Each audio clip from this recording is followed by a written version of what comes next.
Charlotte Motor Speedway. They're lean, they're mean, they're 5 to 7 horses, a man and machine. They're 4 wide before they start to slip and slide. The Coast to Coast Racing League 350A Modifieds, Pro Late Models, and the 360 Sprint Cars.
Two races left to go here on this fine Monday night. We welcome you to another edition of Monday Night Madness here on the Coast to Coast Racing Network. We're in the final weeks of our 2024 fall season. Crazy to think the year is almost over, and our first penultimate race of the evening takes place for the Open 358. We're here at the sprint car capital of the world, the Knoxville Raceway, place that means a lot to many, near and dear to our hearts, but we're ready to set up the championship situations with 2 weeks to go. We're so glad you could join us here on the Coast to Coast Racing Network, as well as on Slide Job Racing Network. Marty Sakala with you. Well, the car count last week at Lernerville Speedway was amazing for Open 358s at the racetrack in Sarver, and it is really good once again. 28 drivers checking into the evening, and we're excited to see what goes down. Last week, it all came down to a last lap pass battle for the win. Anthony Morano and Isaac Salas, and Isaac took home the checkered flag on the final lap. Could he be one to watch out for? Without question, he will be, but will he be able to take home the checkers? That is what we'll find out as you take a look at the nice views here around the Knoxville Raceway. Also want to give a big shout as well. We are racing as well tonight with Heavy Hearts, as we're thinking about our buddy and founder, one of the co-founders of Coast to Coast. That, of course, is Bill Calder. Bill suffered a stroke a couple days ago, and has lost control of one of his upper extremities. So, Bill, we're thinking about you, and if you're watching, man, we want you back in the sim rig as soon as possible, man. We hope you get well soon. That's for sure. So, qualifying is underway here at Knoxville. First driver we will watch will make their way onto the racetrack, and we'll put on the bandit, Randall Dixon, in the Leadfoot Mafia 011 machine.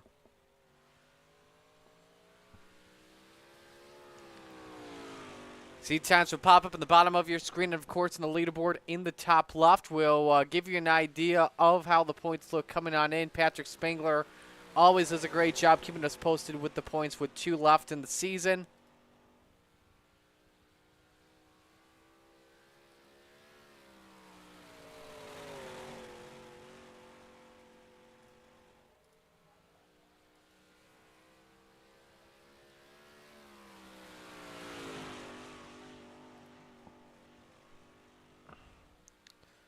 Times are being set here. Isaac Salas currently the quickest, 19.373. Anthony Morano, though, second, 19.4.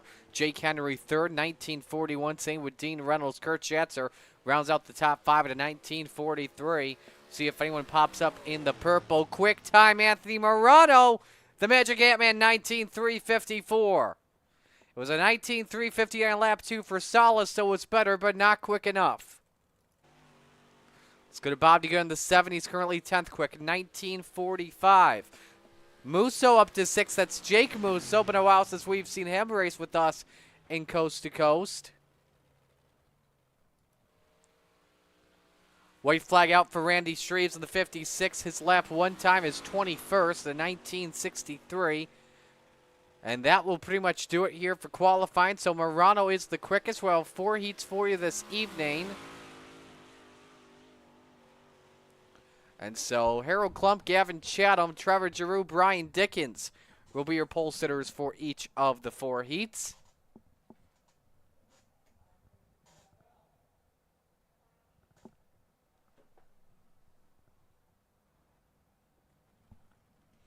And so it's set to go for heat race number 1, brought to you by Gambler Motorsports. Here's the starting lineup. On the pole, Harold Klump in car number 2. Next to him, it's the Bandit Randall Dixon in the 011. Row number 2, Superman Kurt Schatzer in the 218. And the Magic Ant-Man, Anthony Morano in the 32. Row 3, that of course is the Brute to Beast, Jeff Barker in the 513. And Randy Shreves in the 56. And the final car on the grid this evening, Bud Molyneux in the 883.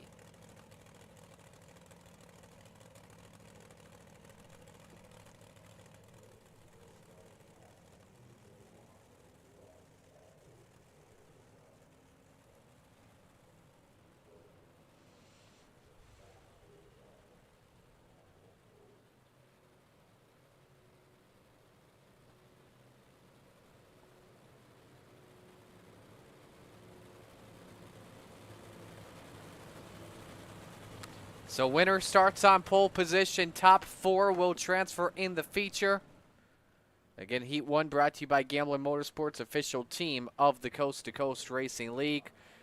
Klump and Dixon set to bring us here to the green flag. Green, green, green. 8 laps, we're underway.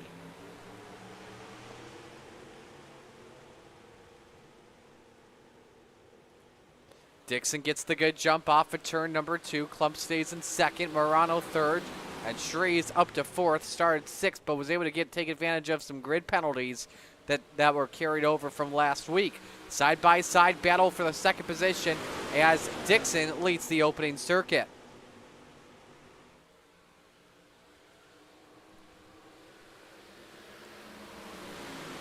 Klump trying to grab third from Shreves, but he's got company in Schatzer. Meanwhile, for the race lead, the Magic Ant-Man, Anthony Morano, so good at the bottom line at any of these racetracks, moves up to the top spot. We were nearly 3 wide for just a moment. Bud Molyneux thought about going for the 2-for-1 discount. Oh, he pops the wall really bad. Up and over he goes. Jeff Barker also collected. And somehow, Molyneux, I thought for a moment he was going to keep the 883 going, but nope, not able to. He'll race the B-main tonight.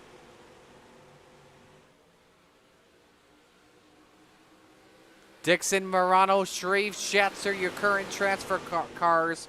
Jeff Barker being involved in that wreck. Hill Racing, our B main. Dixon fighting back though, high, wide, and handsome for the race lead. Nice slider from Morano. Dixon able to counter it back.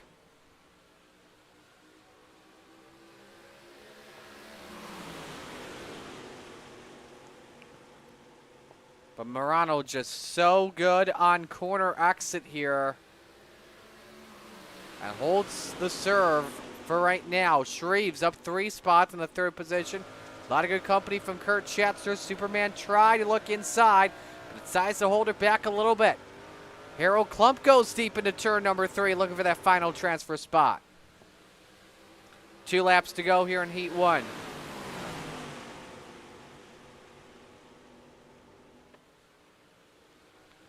Schatzer wants that insurance spot. Good look here for 3rd. Slide job. Schatzer sent it in. Shreves easily found that one coming, or saw that one coming. And Shreves is up to 3rd. White flag is out. 1 to go in the heat. Ooh, Klump contact with Schatzer. That may affect his chance to go for 4th here. And I don't think Schatzer will be too pleased with him, that's for sure. Off the corner, checkered flag waves as Morano takes the win.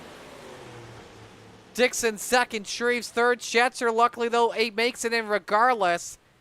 Klump is 5th, Barker 6th, Molyneux in 7th.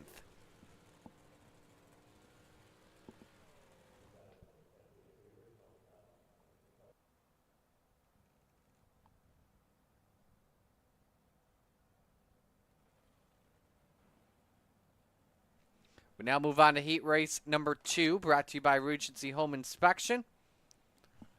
Proud partner of Brian Lawson and the entire Venom Racing team. Gavin Chatham on the pole in the 99. Next to him, it's Michael Vitale, the jokester, in the 213. Row number 2, it's Stuart Friesen. No, I'm kidding. That's Jake Musso in the 44. And next to him, Isaac Salas rocking the Bill Calder tribute scheme.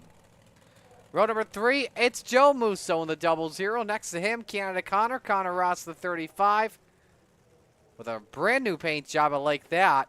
And final car on the grid tonight, that's the General, Andy Patton in the 87.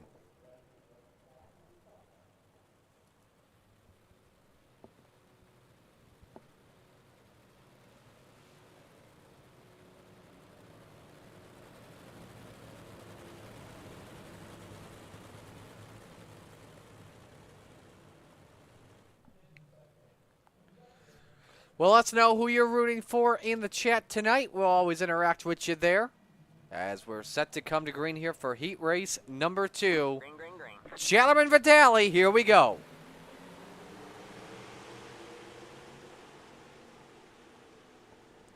Up the hill goes the 99. Musso looking for the race lead. Jake Musso to be specific. Rubs door bars with the 213. Here comes Salas around the outside for that 3rd position. As the door shut, can't get back on the throttle quite early compared to Musso. However, though, does get good speed on corner exit. Now looks low, nearly 4 wide for the top spot. They were 3 wide for the race lead, and Chatham's hanging on the FTM ride.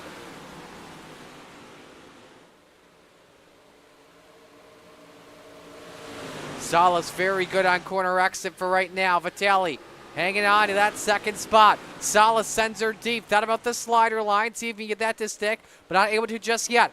2 by 2 off the corner. In the wall goes Joe Musso. Jake Musso has to back out of it, and now the Musso fam is battling out for that final spot in. Still 3 wide once again. Salas lifts. Vitale moves up to P2. Battle for 4th. Jake and Joe.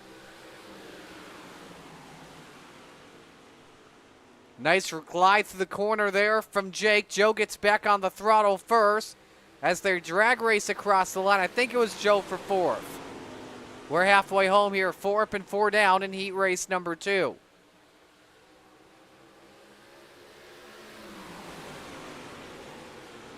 Chatham with a good lead so far, 2 tenths, but Vitale with a great corner exit. Hang on, Isaac Salas. The 5 car got a little bit sideways. And here comes Vitale underneath on Chatham for the lead. And man, Salas had the rear wheels lifted off the ground by Jake Musso. Connor Ross also becoming a factor in this battle for a transfer spot, and he's currently in 6th though, but not too far behind, about 3/10 back on Jake Musso. Coming to the white flag this time by 1 lap to go. And heat race number 2 again, Channel Vitale, Salas, and Jake Musso, currently your 4 transfer spots. Final lap is underway.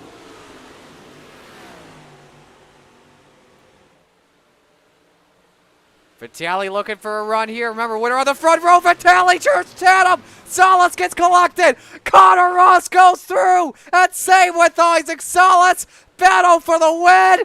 Connor Ross, oh baby. By 0.03 of a second. What the hell did we just see? Patton comes home to steal 3rd. Vitale makes it in. Jake and Joe Musso, Gavin Chatham are all out. Oh my goodness. Let's go to the iRacing replay. Connor was 6th. And Patton was 7th. We're going to go aerial shot on this. If we can find the blimp. There we go. Battle for win is on. Ooh, just slight contact there between Chatham and Vitale. Salas finds his way through. Meanwhile, Jake Musso catches a lot of heavy air time.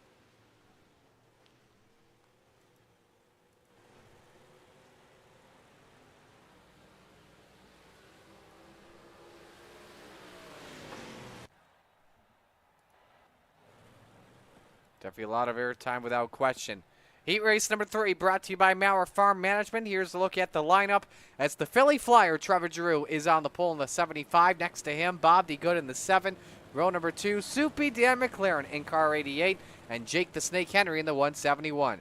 Row number 3, Sam Bachman in the 007. And the Spider Monkey, Brandon Dittmer in the 83. Final car in the grid tonight, Michael Vecchio in the 247. However, though, does not make the call to grid for the green flag.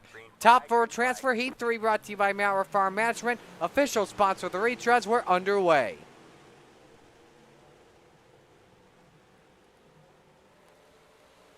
Boy, Bachman was leaning on that left rear quarter panel of Dan McLaren going off turn 2.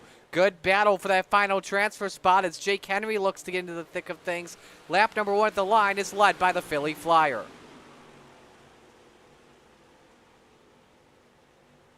Bachman clears up on the 171. They touch. McLaren goes around. Hang on, Dan. Holy moly, what a save. Dan's car was wrecked and cranked that wheel a couple of turns to the right. Now for the final transfer spot, Brandon Dittmer and Jake Henry. As they're dead even into turn 3. Dittmer dealing with some neck code issues.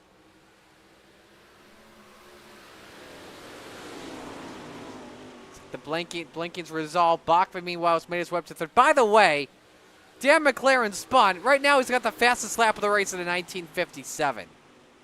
And he is caught right back up to Jake Henry and Brandon Dittmer. What a comeback that would be if he were to steal a transfer spot out of a heat race. Here's Bachman low on DeGood for the 2nd spot. Ooh, they touch once again briefly off of turn 2. Bachman sends it in on board for the rear end. DeGood on the counter. At the line for 4th, meanwhile, it's Dittmer over Jake Henry. 3 laps to go in the heat race. And Dan McLaren is sending it in deep. He may go for the 2 for 1. Thought about looking low. Dittmer up on the wall. Backs out of it. Collects Jake Henry. McLaren with the send in deep. 2 for 1 discount for coffee. Buy one, get one free. He gives Jake Henry the lead. 2 laps to go. Slide drop from hell. Both of them get up in the wall for just a moment. And now Dittmer's back into it. Oh, baby, this is getting good. But Jake Henry's running out of time, and that gap's starting to get too big to make up. But he sends it in deep, catches the berm. Oh, my goodness, into McLaren. Henry goes some around. Brandon Dimmer underneath for the final spot in. Let's just watch the race for fourth as they come to the checkers. McLaren, Dittmer, who's it gonna be? Side by side off the corner of the checkers, Dan McLaren. Wow, wow, wow. He had people that wanted to take him out to do it. But guess what? McLaren won the damn war.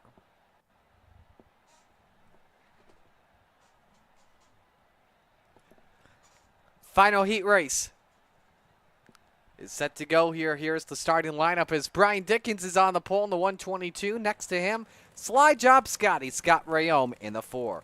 Row number 2, 100 grand, Joseph Grandy in the 518. And Dean Reynolds in the 79. Row number 3, Kelly Wheeler in the 11. In the 110, also the 11. And Butters, Jason Butterfield in the 93. Final car on the grid tonight, Michael Farmer, making his Monday Night Madness debut, but no call to grid tonight. Randy Shreves checking in. Thanks for joining us. He had a better perspective than I did during, I think it was Heat 1. No, it was Heat 2 when Salas had his wheels lifted off the ground. There was actually 0 contact.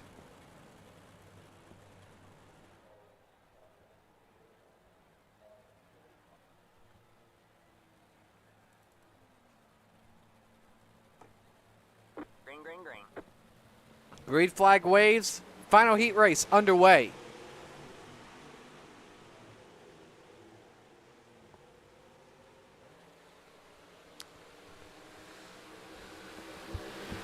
Rayome has the advantage for right now. Reynolds and Dickens side by side for second. Grandy holds on to that final transfer spot as Scott Rayome leads the opening lap.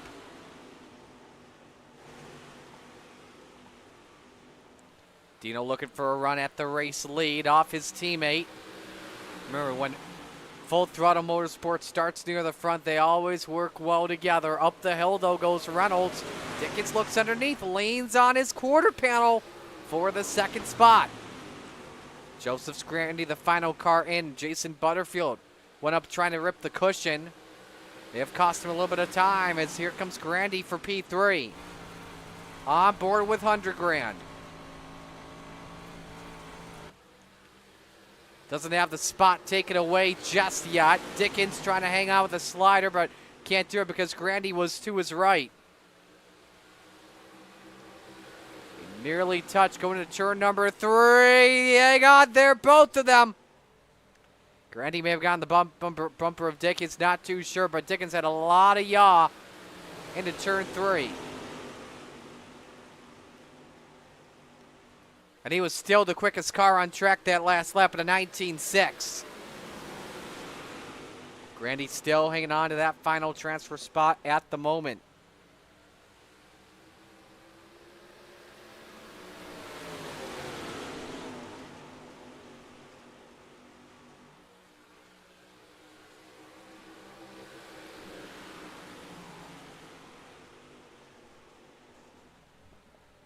Two laps to go here.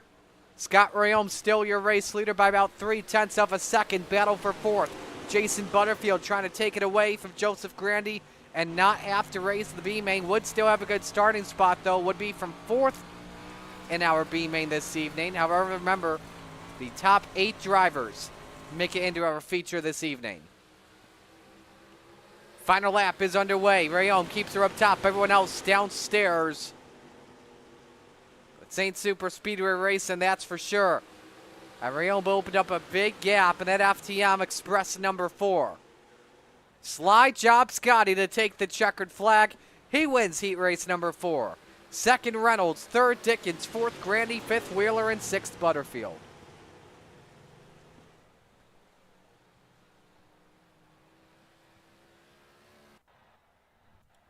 One more race left to go. It's the B main, and here is your starting lineup. Harold Klump on the pole in car number 2. Next to him, Jake Musso in the 44. Row number 2, the Spider Monkey, Brandon Dittmer in the 83, and Kelly Wheeler in the 110. Row 3, the Brood to Beast, Jeff Barker in the 513, and Joe Musso in the 00. Row number 4, Jake the Snake Henry in the 171, and Butters, Jason Butterfield in car 93.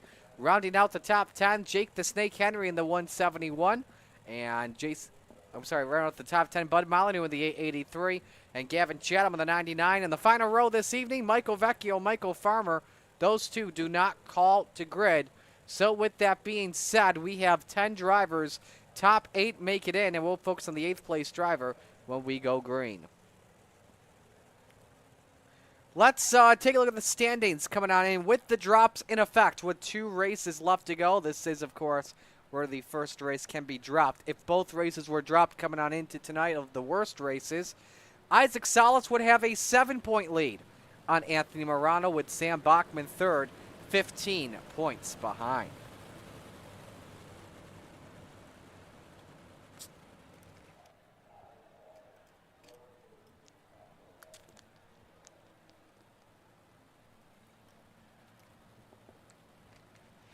Green, green, green. Green flag waves for Heat 4 again, or excuse me, for the B main. Again, we'll focus on your 8th place driver once we end. We're just about 3 wide for second. Jake Musso looking to go 2 for 1, or trying to hang on to that second spot. It was Brandon Dittmer on the attack. Kelly Wheeler was trying to thread the needle as well in that 110 as we look at 8th.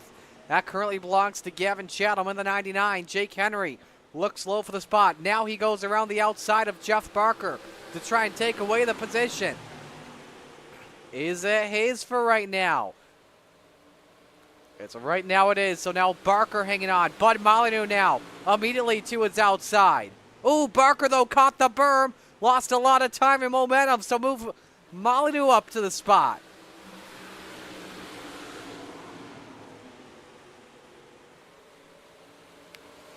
And so the 99 now chases down the 83 of Brandon Dittmer for 6th. Molyneux wants to take away that insurance spot, that's for sure. On board with him. He saw Dittmer lose some time. Molyneux had to lift because of it. Luckily, he had nobody to his outside, though.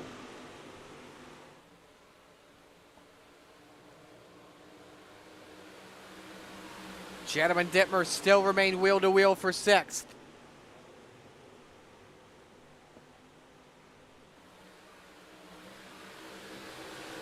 Still really good racing on the track. Molyneux now up to 7th, and it's Dittmer's turn to hang on. And Jake Henry is all over him. Dittmer's got a mirror full of the snake.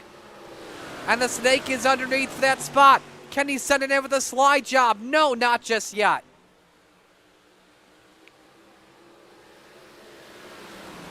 The Spider Monkey hangs on to 8th for right now. But now Barker may get a run off for turn number 4. He doesn't. We've got 4 laps to go. Everyone all single filed out. Kelly Wheeler looking low for the lead on Harold Klump. That doesn't work, though. But still Dittmer with that final transfer spot in. And now you've got Gavin Chatham looking downstairs. Trying to get something to work on. I think that's Butterfield, if not Musso. And it is Butterfield for the 5th spot. 3 laps to go in our last chance qualifier. On board with Dittmer. Here goes Henry. Once again downstairs, but again, Dittmer continues to rip the lip. 2 sticks in the air, 2 to go. And now Dittmer wants a piece of Molyneux for the 7th position. On board with Henry. You see how close he is to him, but just can't get the momentum to make a run for P8.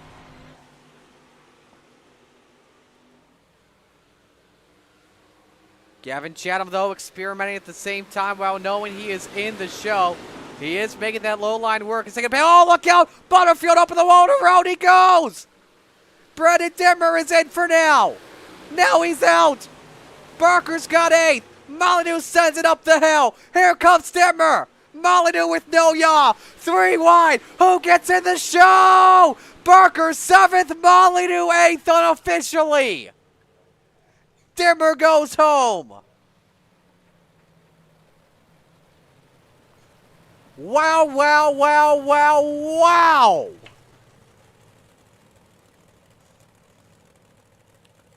Why don't we step aside and go to break? We've had a lot to digest, that's for sure.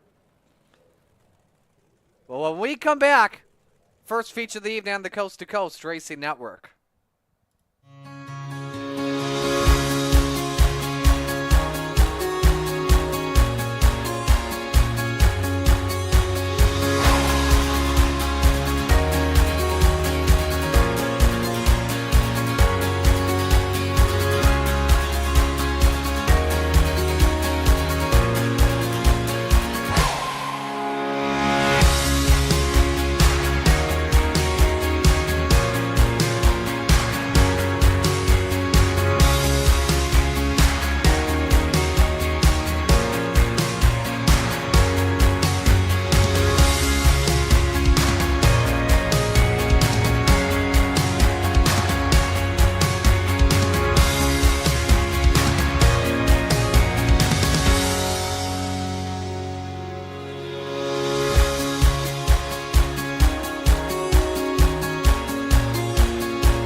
Getting set to go for feature action here as the warm-ups continue. Let's go to the replays here, and let's go back to the B main and break this all down here for you. It all starts with Jason Butterfield in the 93. Just barely caught the 44, and Bud Molyneux had nowhere to go. Around went Butterfield. And then this is where it got really interesting. Dittmer got into Molyneux, sent him sideways. He catches Jeff Barker. Up the hill goes the 883.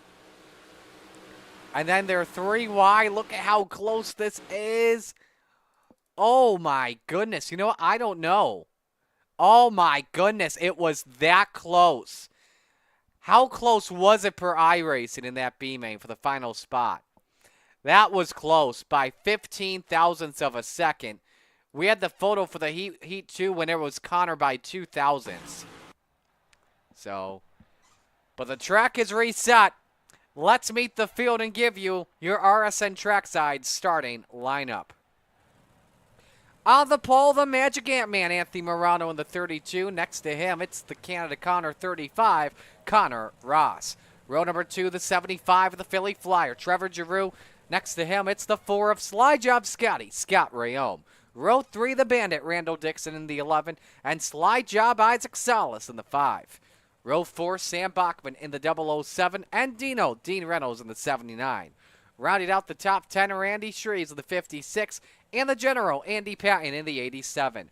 Row 6, Bob DeGood in the 7, and Brian Dickens in the 122.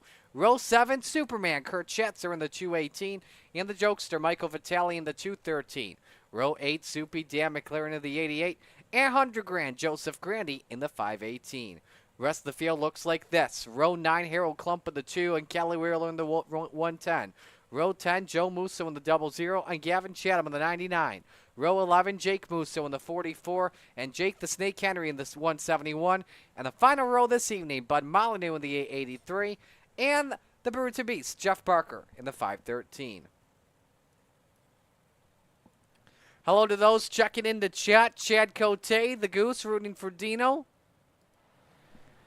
You also have Short Fused rooting for the Moose Souls. Megan checking in. Hi to you. Always rooting for Dean. Just a quick check before she heads back to work. I believe she'll be watching the rest of the telecast with Dino later tonight. And hello to Mark, as always, rooting for his grandson Isaac.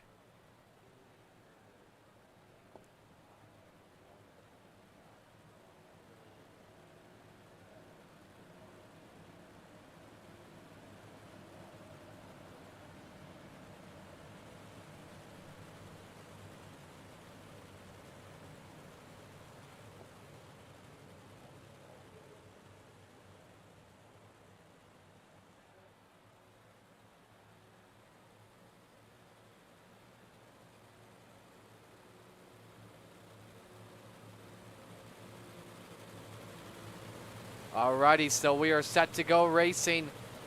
Time for the Flatline Racing Bodies green flag. My pick to win. Give me Morano from the pole. Time to shake and bake for the first time tonight. Knoxville, Ross, bring us the green flag. Modifies in the sprint car racing capital of the world. You love to see it. It's time to get it on.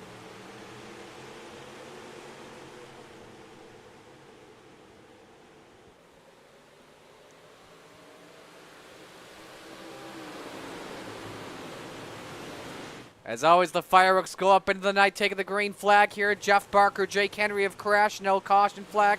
We stay green as the Magic Ant-Man leads lap number 1. Connor Ross, and now the yellow flag waves. Wasn't sure if it was for anything in the back. We see Joe and Bob off the pace. Ooh, Bob's got some heavy damage to the right front from the sounds of things. But Jake Henry, Jeff Barker.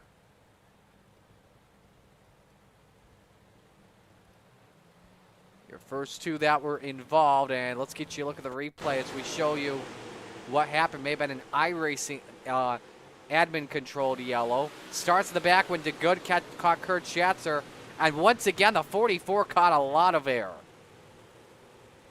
Everyone was bucking around there.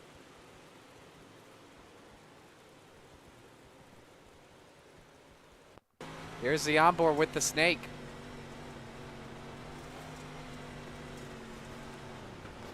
Everyone was trying to check up to avoid hitting Bob DeGood.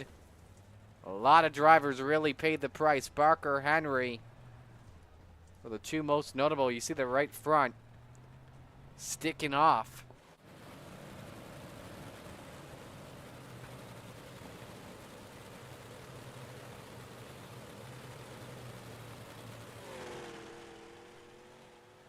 So as our first yellow of the night waves, we did complete the first lap, I believe. And that is confirmed to be true.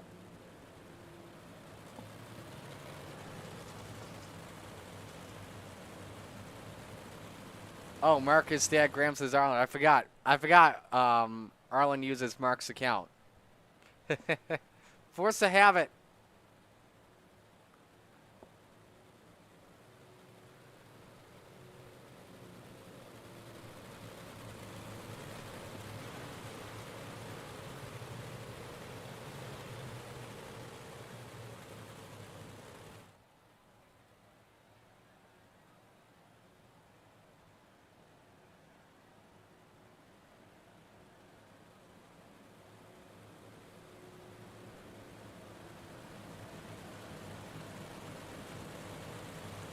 All right, lights are off. Coming to the green flag. Morano wasting no time as he fires. We're back to green. Green, green, green. That's our first of two double file restarts this evening. And so Morano holds serve for right now. Rayome underneath on Connor Ross for the spot.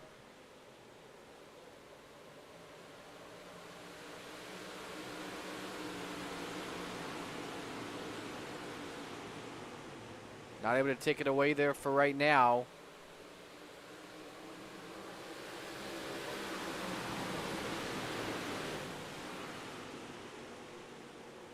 Connor blinking for just a bit. Rayome still downstairs for second. This battle has kept on going for the last few laps or so. Isaac just been following suit with the 35. Hoping for that high side to stick. Ooh, Connor caught the outside guardrail there for just a moment. Salas around the outside for third. Can he get it?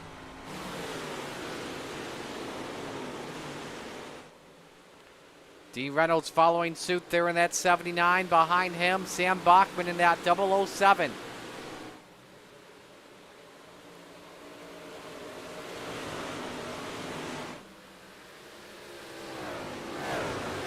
Still Duke get it for P2. Salas may have had to lift a little bit. I don't know if there was contact with Connor. I don't think there was. But Ross is cleared. Salas and Rayome for that third position. Now let's remember the standings coming in. It was Salas by 7. Bachman 15 back. We just had a new fastest lap of the race, and it belongs to the 6th place driver, Bachman in the 1977.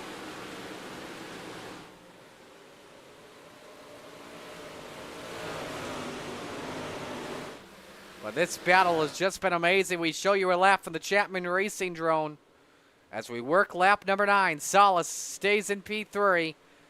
And Rayome's actually lost a spot 2 to Dean Reynolds to that low side. Maybe starting to fade a little bit as Connor Ross is up on the wall. Here comes Salas. Takes advantage of P2, wastes no time at it. Reynolds to third.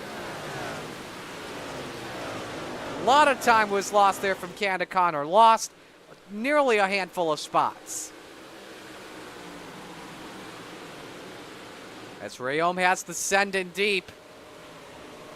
Trying to hang on, but Bachman, that left front sneaker on the berm, working it perfect. But some really good battles all around the Marion County facility.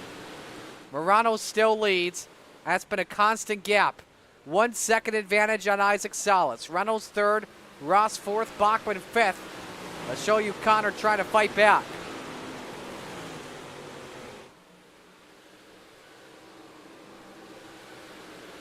Makes his way past Sam Bachman for now, on board with the 35. And Bachman got a great run on corner exit. These FDM cars love to run the bottom late in a feature.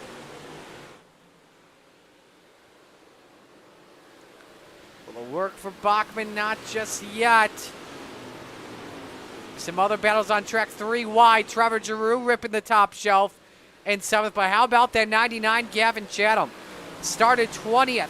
He's up to 10th. Near contact between Grandi and Vitale. Chatham is a man on a mission right now. Honestly, would not surprise me if he made his way up to maybe 6th or 7th by the time this race ends. Let's go back to the battle for the bottom step of the podium as it's Reynolds and Bachman. Now, something to keep in mind here. The yellow flag waves for the second time, so we'll keep that thought in the brain for right now. Second yellow waves for Bob DeGood.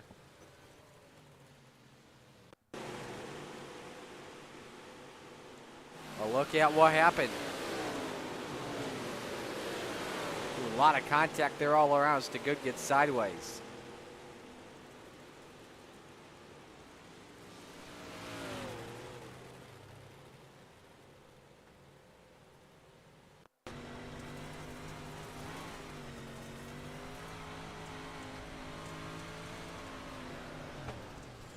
Contact not just off the 87, but off the 513 too.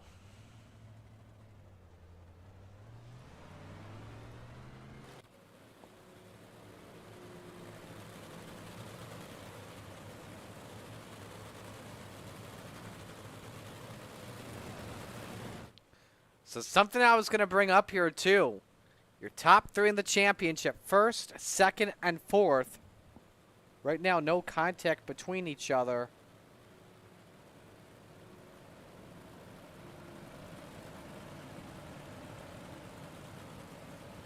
But let's remember here, the winner gets 75, 2nd 72, 3rd 69, 4th 66, and then it diminishes by 2 points.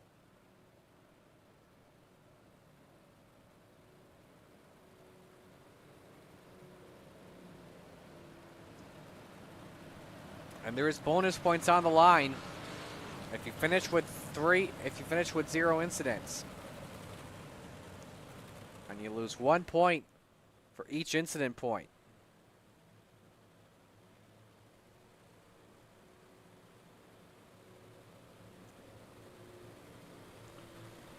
Morano, the race leader, he and Salas row 1, Bachman and Reynolds row 2, Rayome and Connor Ross row 3, Giroux and Chatham row 4, Vitale and Grandi round out the top 10. We are back to green halfway home here in Knoxville.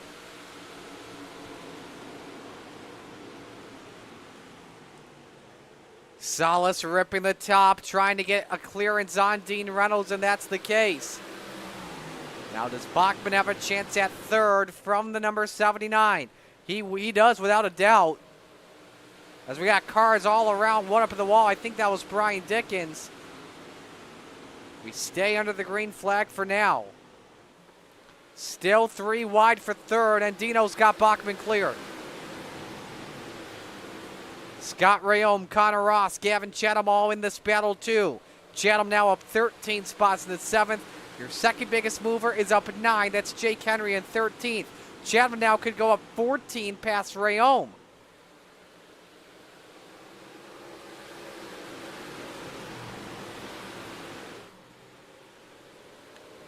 Really good racing all around the Knoxville Raceway.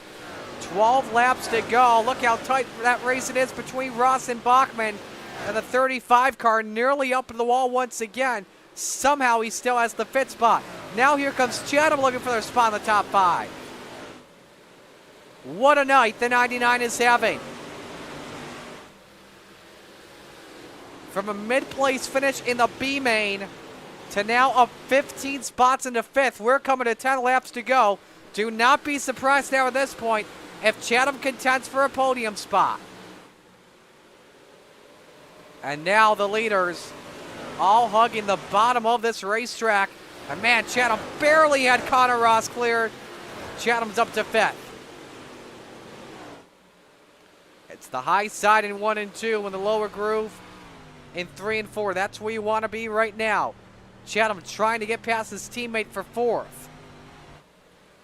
But we also watched the race for the lead with 9 laps to go as Morano has not been able to pull away like he did in the start of the race. Isaac Salas all over his bumper. Right now it would be 4 points going into championship night next week at Charlotte. Here comes Salas, sends it deep with another slide job. Morano counters it back. And remember, it was these two that battled last week at Lernerville Speedway.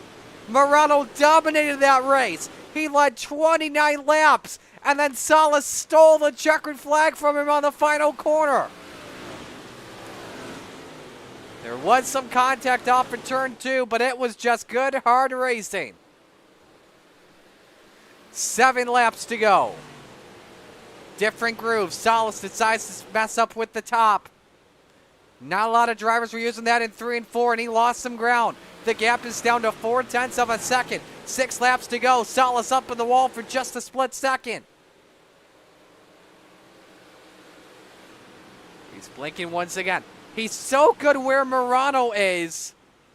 It's just so tough to get around him right now. 5 fingers in the air, 5 laps to go. And now Dean Reynolds looks to make it a 3-car battle for the win. On board the 5. You look at the lap times in the last 5 laps. Morano's been quicker in 3 of the last 5. But when Salas doesn't have to try and get around him. See right there, though, Morano's just a bit better.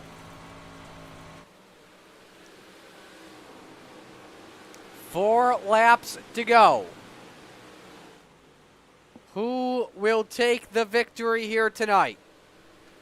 And now there's 3 remaining. Salas downstairs, up on the berm. The battle is on for the race lead. Good corner exit from Salas. Doesn't make contact with Morano that time. The 32 hangs on. Morano looking for win 3. Salas looking for win number 7 on the year. 2 laps to go in Knoxville. That's Salas up on the wall. But he kept his foot on the throttle. Stays right behind the spoiler of Morano.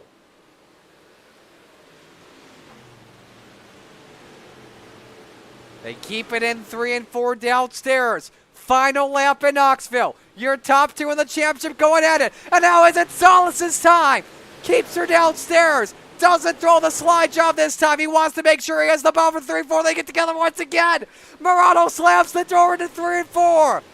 A defensive move by Morano. Does that give him the win? Morano wins the rematch. Salas 2nd, Reynolds 3rd, Chatham 4th, Connor Ross in 5th. How about Chatham's run up 16 spots tonight? But round number 2 goes to Anthony Morano. It is a 4-point lead unofficially for Salas. Headed into championship night next week. Chatham with a 4th place finish, so he loses. Just making sure I got my math right. It was 15 coming in, so he lost 6 points, so he's 21 back on Isaac Salas. But your winner tonight, the Magic Ant-Man, Anthony Morano,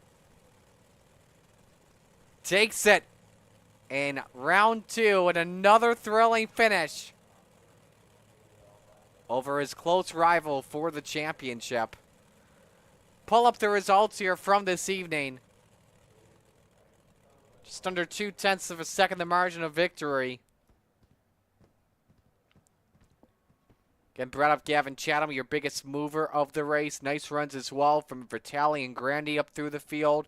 Jake Henry in 11th, started 22nd, finishes 11th. A great run for him. See Bud Molyneux started last, getting the final spot in. Finishes in 17th. Then the rest of the field.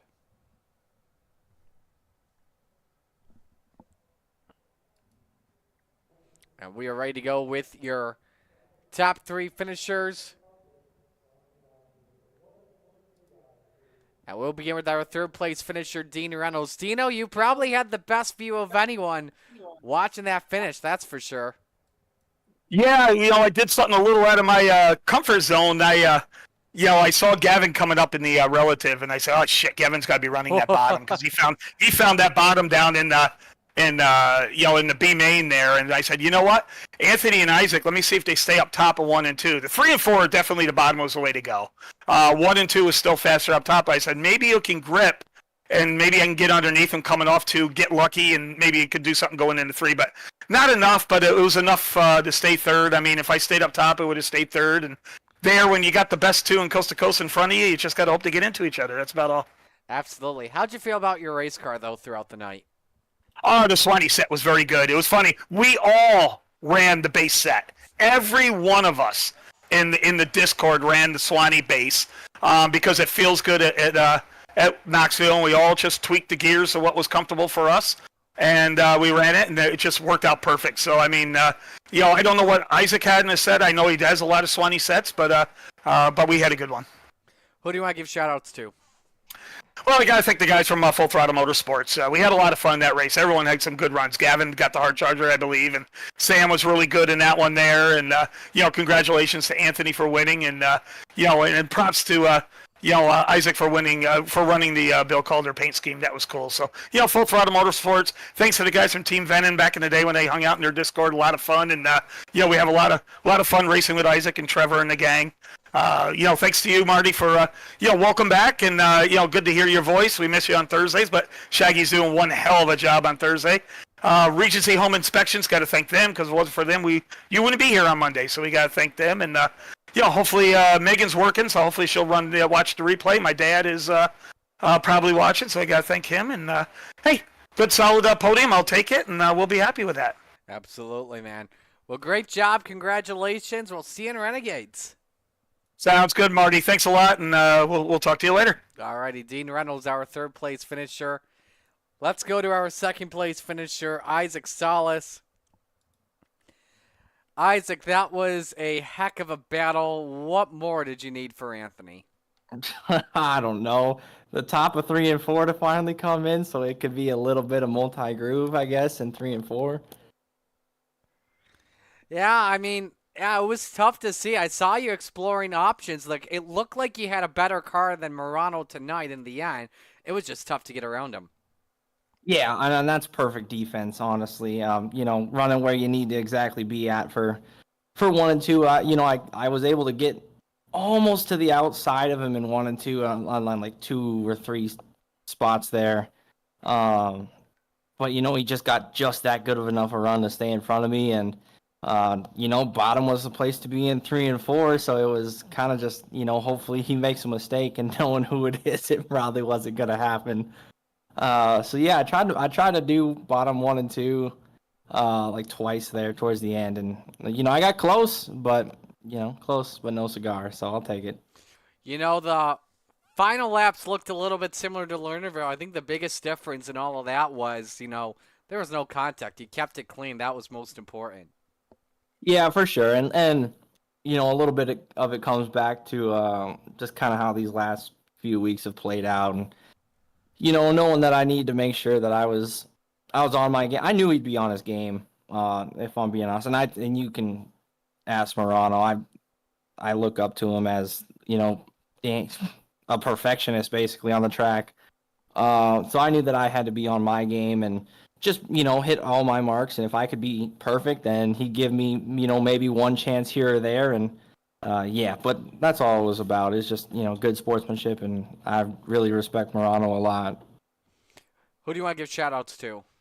Yeah, big shout-out to Venom Racing, Dean the Super Dirt Car Series. I bet he's all happy to see, 2 of his boys go head-to-head again. Magnum Race Designs, Tommy Gun Customs. I should say Magnum Race Designs with his paint scheme as well for Mr. Bill, Bill Calder, thinking about you, buddy. Sometimes it's not great to broadcast everything on the internet here, but, sometimes when you can share good causes and know that people know, let people think, let people know that you're thinking about them during some of their hard times. I think it truly means a lot. And, I was fighting to get that victory for, both him and I, for sure.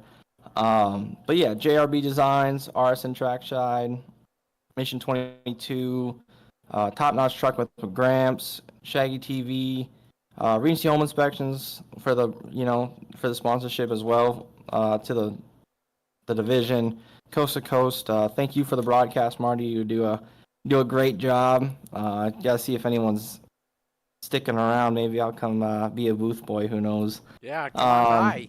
I know. Mom, Dad for watching, Gramps for watching. I saw in the comments. So hi, Gramps. And then like Kelser for watching out at work. Hope ready for her to be home. And on that, just some other of my friends and family that watch and support. Alrighty, well, great job tonight. Best of luck in Rebels in just a little bit.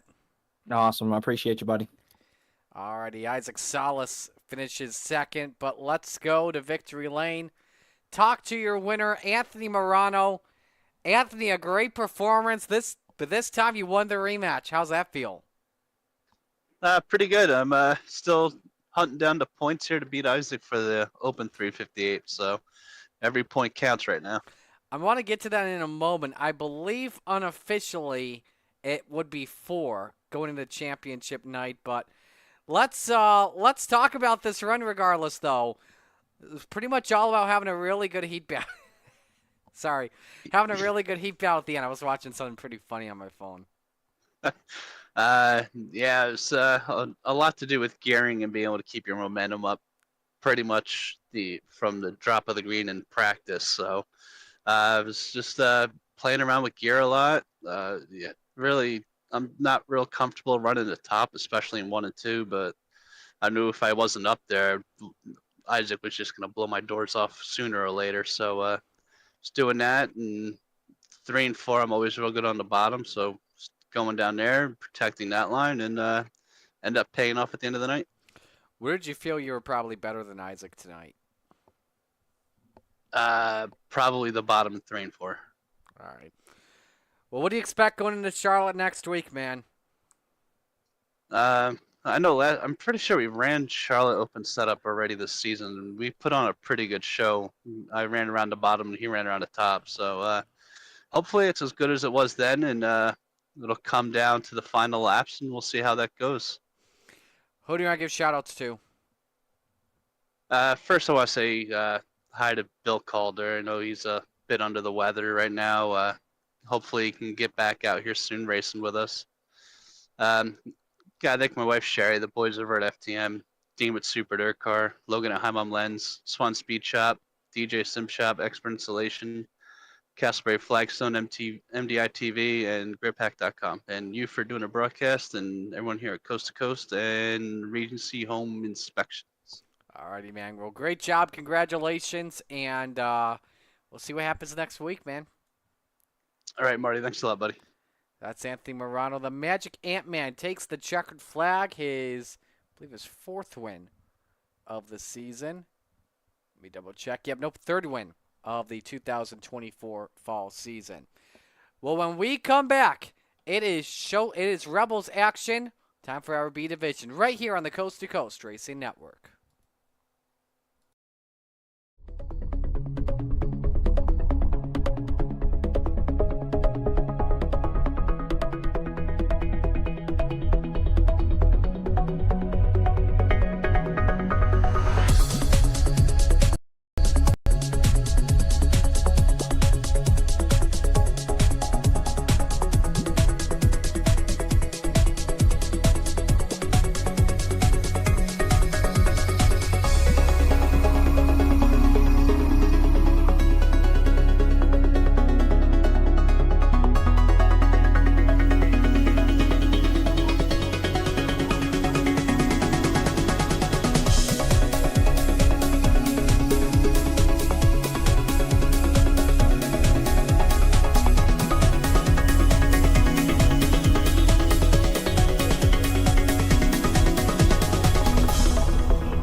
it's time for another edition of RSN Trackside, powered by Bob Johnson Auto Group on Rock Sports Network. Kiss on the champion. Trying to be a bit of a hiatus, so let's get right when we talked about it.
Outpouring of love was amazing. These dollars had come together to support us, and we realized no, we didn't want to use them for us. We wanted to use them to help others. The foundation has done so much for so many people. It helps any family that has somebody, whether it be a crew member or one of the drivers, that get hurt. We can help them to get through the situation. I was injured in a non-wing sprint car accident that broke my neck and left me with a spinal cord injury. I was in the hospital 8 months, and that got really, really expensive. So having that extra help to help push me and my family forward was a big deal.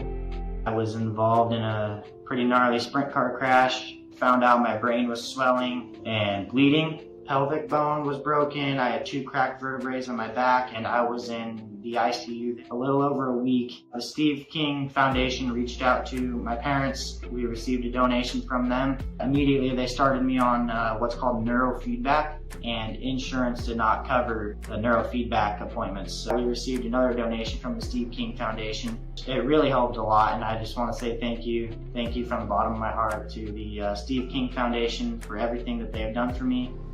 This last Sunday, I got to turn laps in my modified here. That was my first laps back in a race car since the accident, and I truly believe that if it wasn't for the Steve King Foundation, I wouldn't be able to do that or be where I'm at today. Yes, Steve's death is the reason the foundation exists, but it's Steve's life, and it's the lives of racers everywhere, is the reason we're able to do the work we do.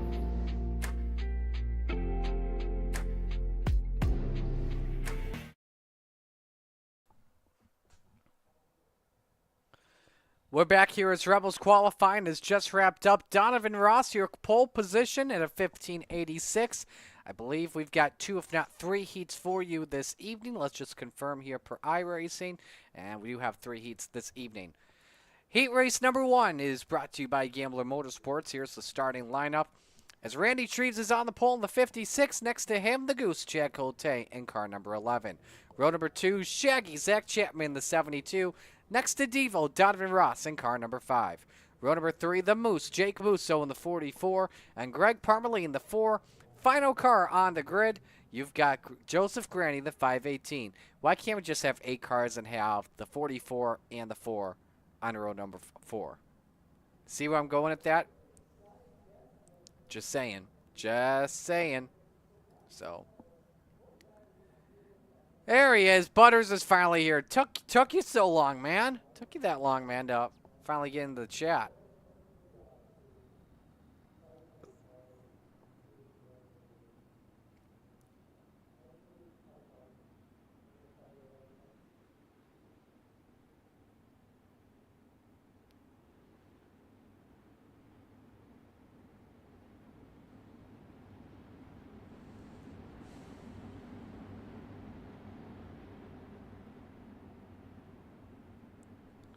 Winner starts on pole tonight for our 30-lap feature.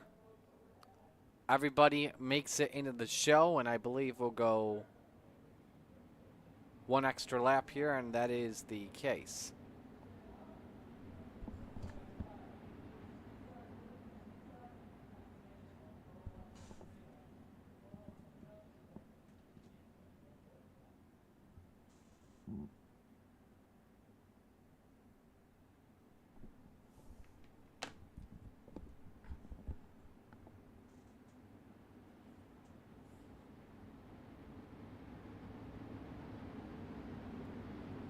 Five-point lead in the championship between Brandon Dittmer and Brian Moore Jr. 5:43 to 5:38 coming on in. Green, green. Green flag waves, here we go with Rebels action.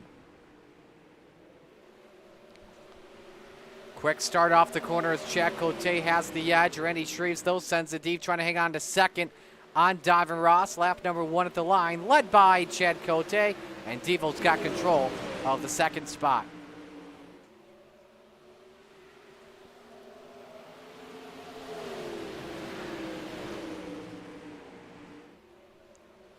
Now Ross tries deep on Chad Cote for the lead and for the pole position. We're all pretty much single filed out. Best battle on track. Jake Musso, Greg Parmalee for 6th. Musso trying to move his way up to the spot. And he's got it for now. Grandy underneath on Shreves for 4th. Can't make that pass work. So you got a 4-car battle for 4th, while the top 3 have really broken out. Chapman, Ross, and Cote, each running their own pace at the moment. Already we're halfway home here in Heat 1, 4 up and 4 down.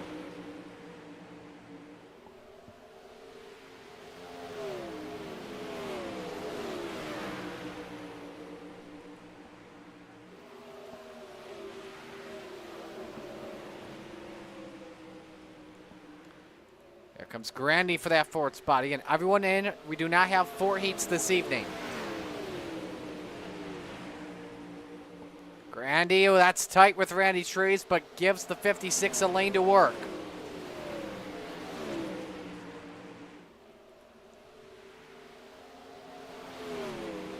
Final lap is underway. It's been a dominant heat race for the Goose. Chad Cote started second, had the high side, took advantage of it. 3/4 of a second lead on Donovan Ross as we come to the checkered flag. The Goose wins Heat 1 and is on the pole. Cote wins. Ross 2nd, Chapman 3rd, Jake Musso 4th, Parmalee 5th, Grandy 6th, and Shreves 7th.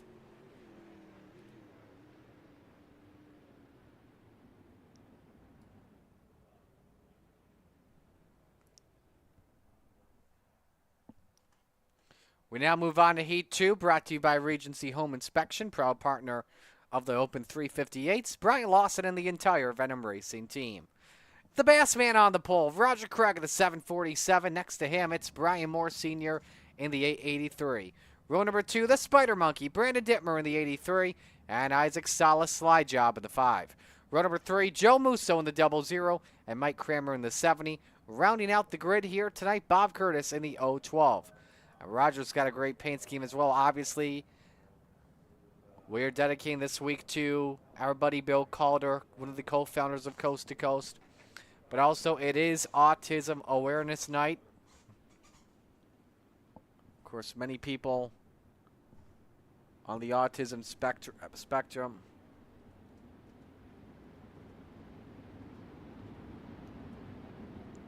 One in 36 children in the U.S. have autism, up from the previous rate of 1 in 44. More info on it, go to autismspeaks.org. Green, green, green. Set for the green flag. Heat 2 underway. 3 wide for the race lead. The points leader, Brandon Dittmer, trying to waste time here. Trying not to waste time on Brian Moore Sr. Big slider already. took the risk there. Brian Moore Sr. counters it back as Senior leads lap 1. Craig looking downstairs for that second spot. Can't get that to work for right now. So a really good race for 4th. Mike Cranmer, Joe Musso, Isaac Salas. Remember, Salas had to start from the back and is having a tough time making his way up. Man, look at the defense Mike Cranmer's playing on him. Just shut the door. And Isaac's like, you know what? I'm going to slide job you. I don't care. And Mike's trying everything to counter it back. I don't think he'll have a chance at it in 1 and 2, but Salas clips the wall there. Not going to do him any good, and it won't do him any good there if he gets into Mike Cranmer. Around go both of them.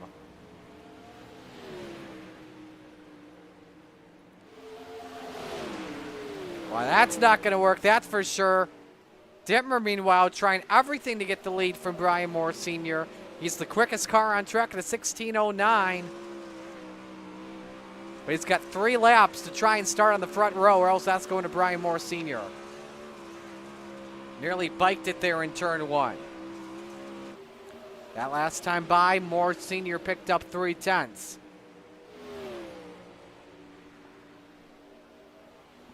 Two laps to go. Isaac Salas has made his way past Bob Curtis up to 5th. Craig and Joe Musso battle for 3rd. Of course, as this race we're focused on, Dittmer up in the dust. Final lap underway here in Heat 2. And again, you want to start on the outside of the front row to have the best chance at it. Brian Moore Sr. out in front. Dittmer gives it one final shot. See Diamonds turns 3 and 4. It's Brian Moore Sr. that picks up the win in Heat 2. Dittmer 2nd, Craig 3rd, Musso 4th, Salas 5th, Curtis in 6th, Mike Cranmer across the line in 7th.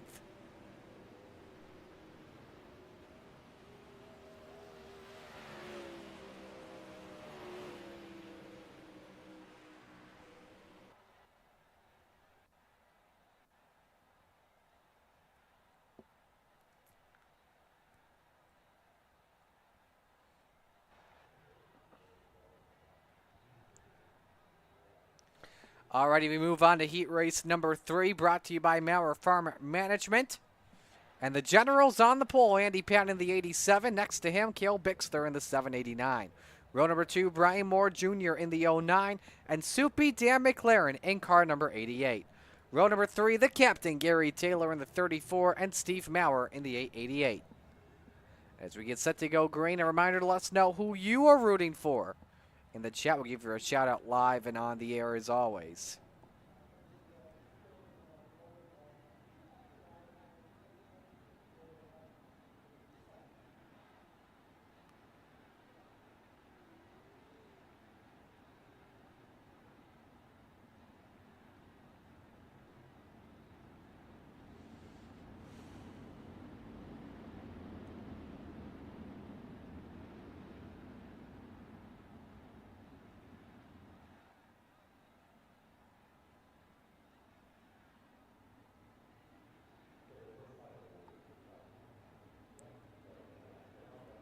Green flag, green flag.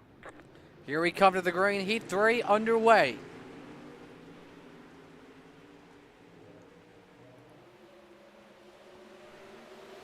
Patton, your race leader. Moore Jr. now underneath, trying to take advantage of Dittmer finishing 2nd in heat race number 2.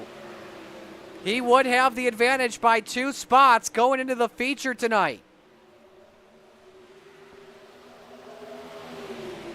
He battles Dan McLaren for the 2 spot.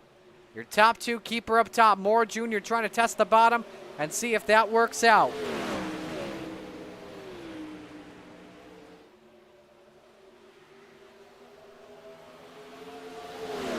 Patton hanging on. That's the guy who started on the pole. But now Moore Jr. underneath. He's got both of them cleared. And Moore Jr. is out in front at Knoxville. That would be a huge heat win if he can do it. McLaren, oh, he caught the berm. What a save! Oh my goodness, Dan McLaren. What a catch. Here is a look at the replay on a close call for Soupy Dan McLaren. Look at that. Listen, the same thing I said earlier. That car was wrecked. But he still has a chance to grab third from Cale Bixler. And the two even close it in on Andy Patton for second.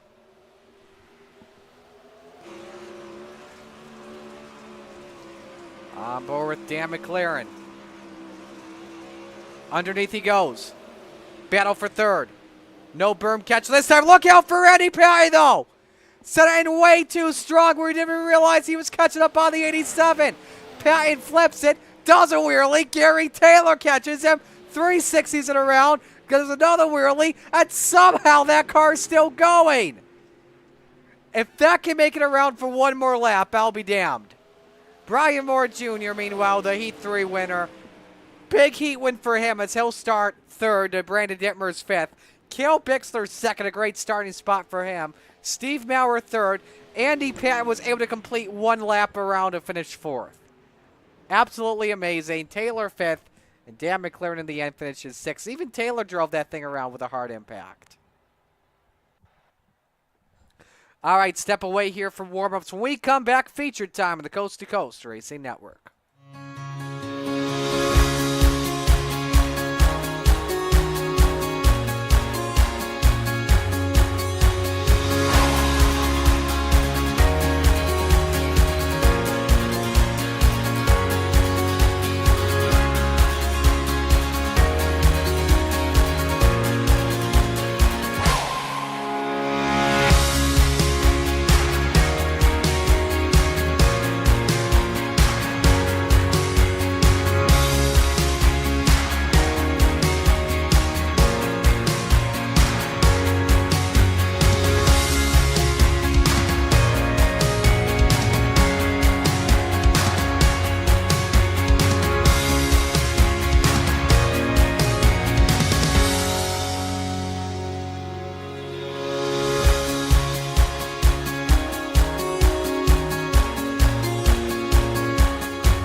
Warm-ups here continuing on the Coast to Coast Racing Network. Here's a look up top from Knoxville.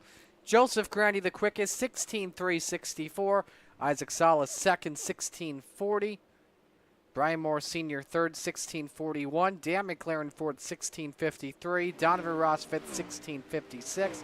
You saw the rib shack there. Great place for barbecue. Maybe if I go to Knoxville this year and my schedule allows it, well, there will be a couple of trips there, that's for sure. You saw the cushion cam up in turn number 2. That will be filled up when we get to feature time later on for Renegades.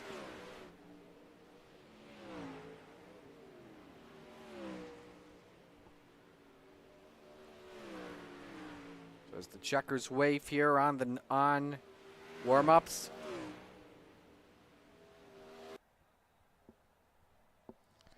Guess we are ready to go racing. And that's the case. Let's meet the field and get you your RSN trackside starting lineup. On the pole, the Goose, Chad Cote in the 11. Next to him, Brian Moore Sr. in the 8.558. Row number 2, Brian Moore Jr. in the 09 and Donovan Ross Devo in the 5. Row number 3, Brandon Dittmer, the Spider Monkey in the 83, and Kale Bixler in the 789. Row number 4, Shaggy Zach Chapman in the 72, and the Bass Man, Roger Craig in the 747. Rounding out the top 10, Steve Maurer in the 888, and Jake Musso in the 44.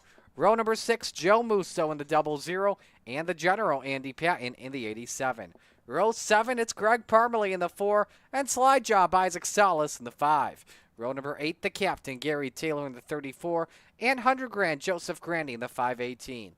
Row number 9, Bob Curtis in the 012, and Dan McLaren in the 88. And actually, he does not make the call to grid. Final row, though, tonight, Randy Shrews in the 56, and Mike Cranmer in the 70. Believe McLaren will take the green flag.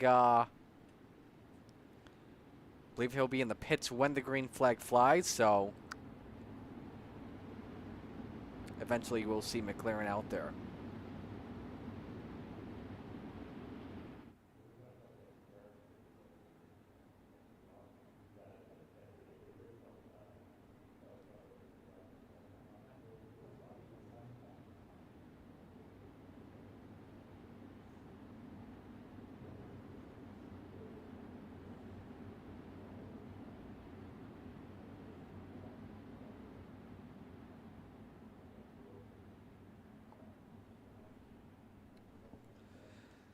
So we are just about set for the Flatline Racing Bodies green flag here. 30 laps, top 5 drivers, pending on IL, will transfer up to Renegades this evening if they want to.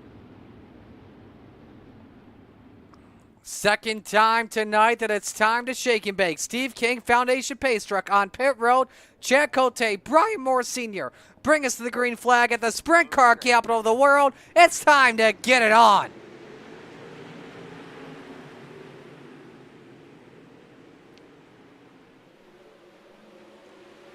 Three wide for the race lead. Brian Moore Jr. in the battle for the championship. Wasting no time, gathers the Kmart 2-for-1 discount. And so the Moores are 1-2. Cote 3rd, Bixler 4th. Donovan Ross has dropped down to 6th. Meanwhile, Dan McLaren back on the track, but he is 1 lap down. Not the best time to start from the pits. When you're in the back and pit road is pretty long. Dittmer in 5th. Now let's remind you all of how the standings look going into today with the drops in effect. Dittmer by 5 points on Brian Moore Jr. Right now, we would have a new points leader going into the weekend at Charlotte. Some other races on track. Zach Chapman challenging Donovan Ross. That's the race for 6th. This is Devo's home race as well. He loves Dingus.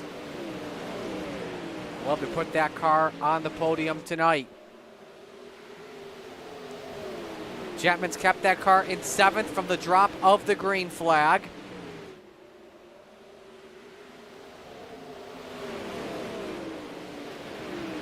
So he shuts the door there on Shaggy.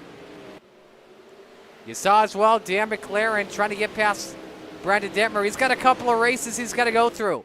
First, he's got to get his way. First, he's hoping for no yellow. Second, I should just shut up whenever I talk about Dan from now on. I should just shut up. Sorry, Dan. Steve Bauer, Joe Musso are the reason for the first yellow flag. Here's a look.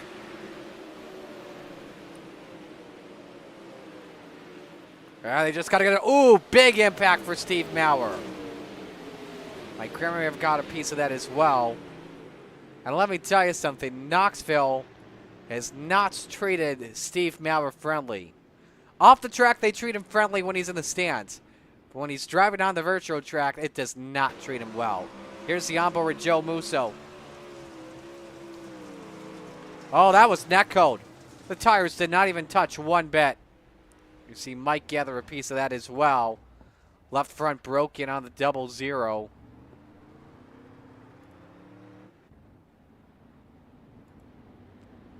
Well, I'm sorry, Dan, but you got to drop to the back.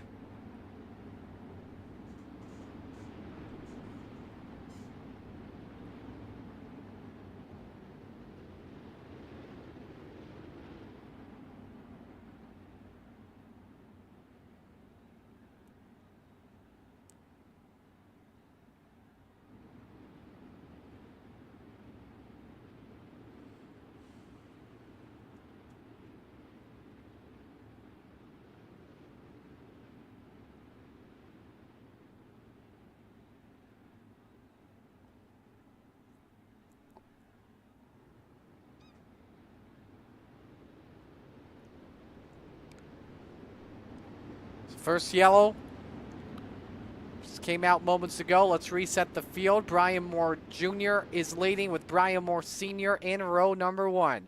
Row number 2, Chad Cote and Cale Bixler. Row 3, Brandon Dittmer and Donovan Ross. Make sure they're updated. Yep. Row number 4, Zach Chapman, Joseph Grandy. Rounding out the top 10, Jake Musso and Andy Patton. Keep an eye out on Grandy. Already up 8 spots, started 16th, and it's only lap number 7. Back to green. Green, green, green.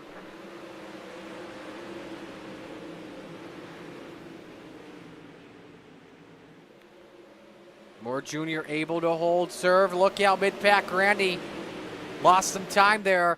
Meanwhile, here comes Dittmer. Moves up to second past Brian Moore Sr. And now your top 2 in the championship going after the lead. Now did Dittmer get second at the line's the question. I think he did. As we're under our second caution, Mike Cranmer has flipped it. Somebody's lost a wheel, meanwhile, on the other hand. I don't know if it's Mike's or not. We'll have to see. Let's go to replay. Ooh, contact between Parmalee and McLaren. Gary Taylor rams the back of Cranmer. Ooh, and then Maurer gets it, so it was Maurer that lost the right front. That was a heavy impact where top wing went away from the 70. And Dimmer did the same thing, caught the berm again. Or McLaren correction.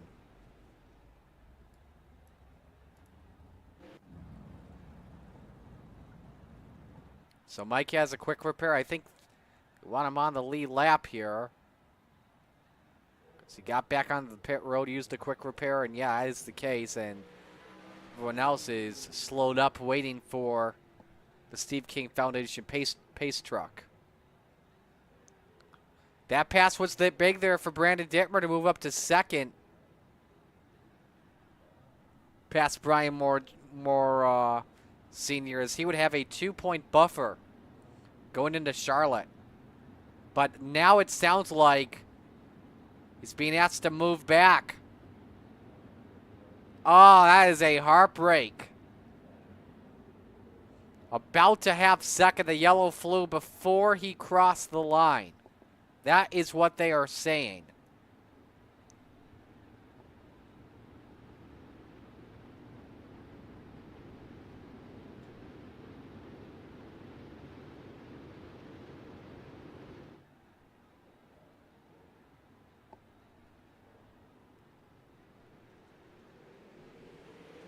Single file restart. And there was a big gap between junior and senior. I'm not too sure why. But regardless, we are back to green. Here comes Cale Bixler low on Chad Cote for third. Dittmer had to left for just a moment. Here comes Zach Chapman underneath. And now moves Shaggy up to fifth. It's amazing what's happened with Dittmer since this last yellow flag.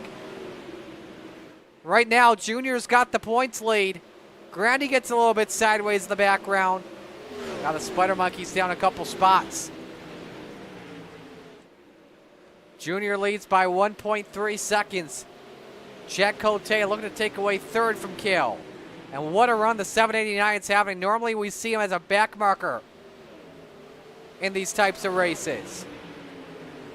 But let's remember, he took advantage of what happened in that incident.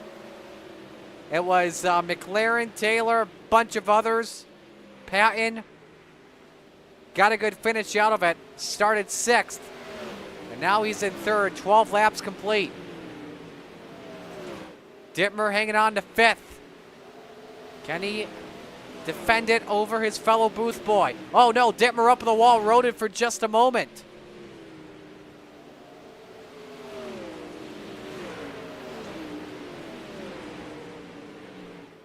Finds a way to keep her going for right now. Trying to get you some other action on the track. Andy Patton, Roger Craig in the back.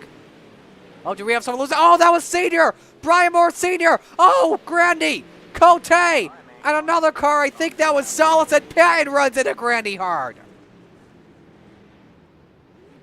We have a junkyard on the entire front straight. It all started with Brian Moore Sr. I don't know how, though. This, though, you're about to see is not because of the accident. Oh, it may be, actually. This is Steve Maurer. Pulls it off. Yeah, I didn't have anything to do with that. And then watch Senior. He biked it in turn 4. Around he went. Catches Cote. And then who catches Granny. There's Solace.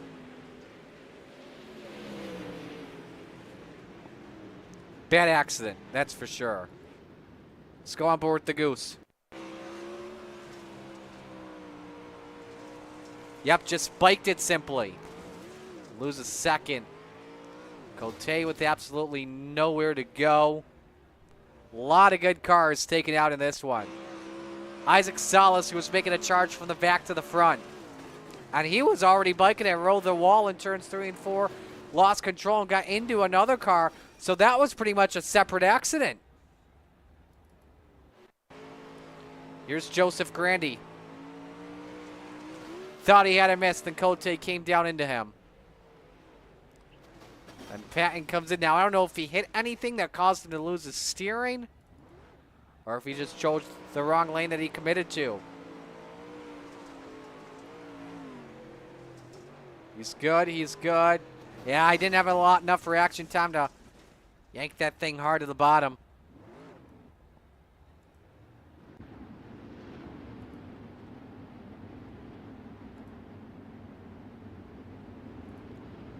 So that helps out Brandon Dittmer a little bit. He moves up to 3rd.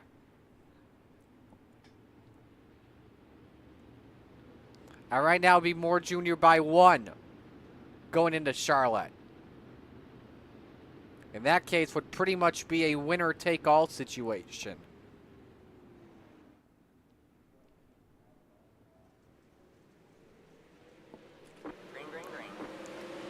We're back to green. Moore Jr. continues to lead. He holds serve. We're halfway home once again. 15 up and 15 down. Big trouble. Zach Chapman is around and upside down. That lap will have to count, and that is, I believe, Bob Curtis. No, that's Roger Craig involved.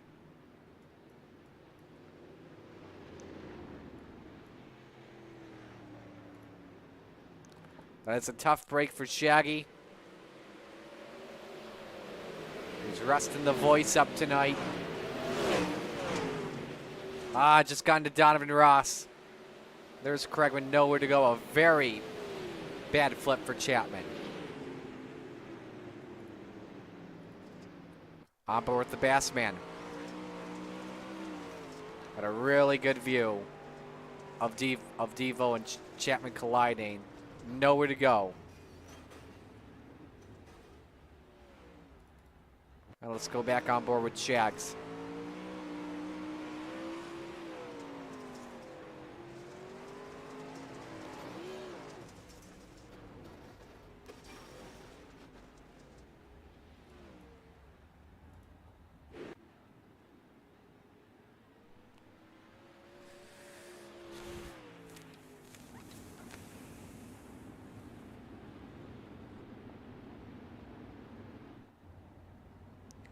Should be 1 to green this time by.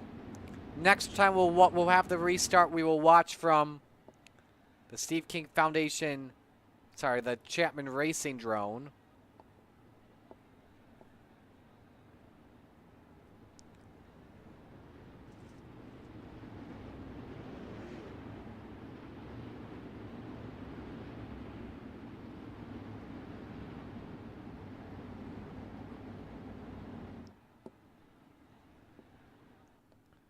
So here's how the field looks as we stack them up once again. Brian Moore Jr., the leader. Cale Bixler, 2nd.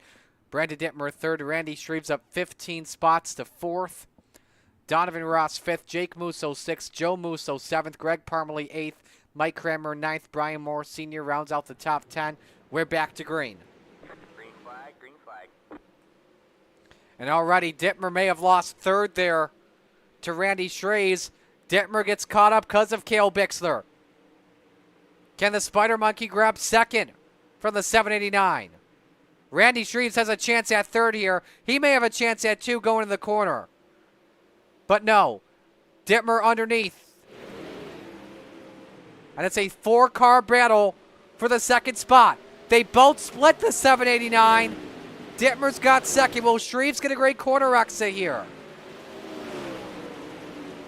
And that's not the case, and the glass slipper did not fit for Cale, who would have been looking at probably his best ever finish in coast-to-coast action.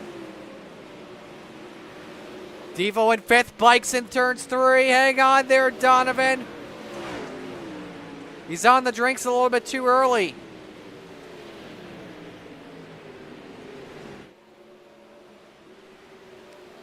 Race for 3rd, Bixler and Shreves. As they're off of turn number 4. 10 laps to go for Brian Moore Jr., who's dominated this one. 1.2 second advantage on Brandon Dittmer at the moment. Right now it would be Dittmer by 2 going to the weekend. Cale Bixler, though, fighting back on Randy Shreves for 3rd. A great pass from the 789. And now Shreves fights back. Oh, they touch it to 1. I think Cale may have let Randy go. I'm not too sure. But now Cale's got some catching up to do if he wants back on the podium. Meanwhile, Brian Moore Sr. trying to regain some spots after he biked it in 3 and 4. That forced him to use a quick repair. He's up to 6th. He's found his way past Donovan Ross. 8 laps remain. Caution flag is back out. And it's for Mike Kramer in the 70, and that may bite him there. That may be it for the night, as he had already used the quick repair. Racing with Gary Taylor and Joseph Grandy. Ooh, Taylor and Kramer just about touched, broke the steering axle. And out she went.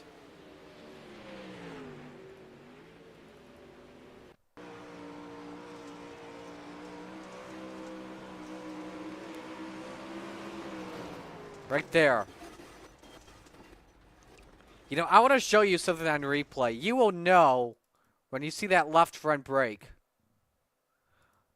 You see, it's all hopping up and down, but then there's the contact, and you see that suspension bar just stop.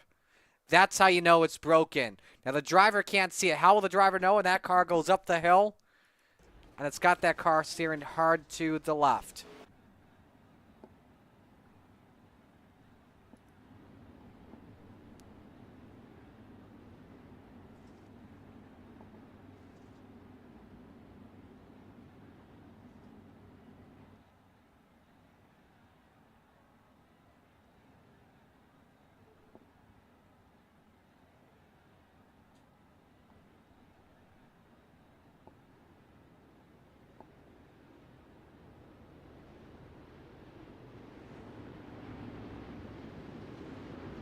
Lights are off, coming to green next time by.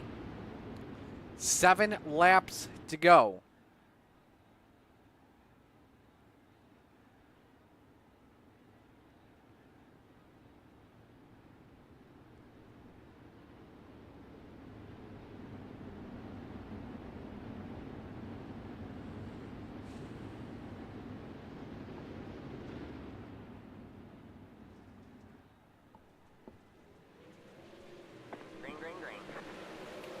Green flag back out.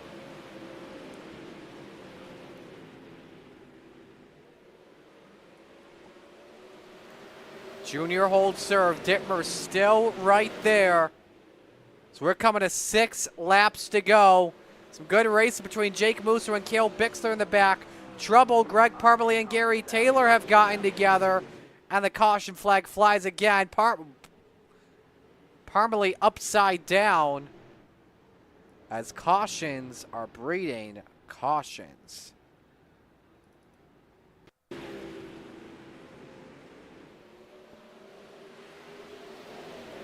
Chapman's underneath 3 wide. That wasn't a factor, though. Parmalee just gets the Chad Cote. Nice save for the other. Ooh! Gary takes a lick up in the air. But Parmalee pays the price as he lands on his noggin.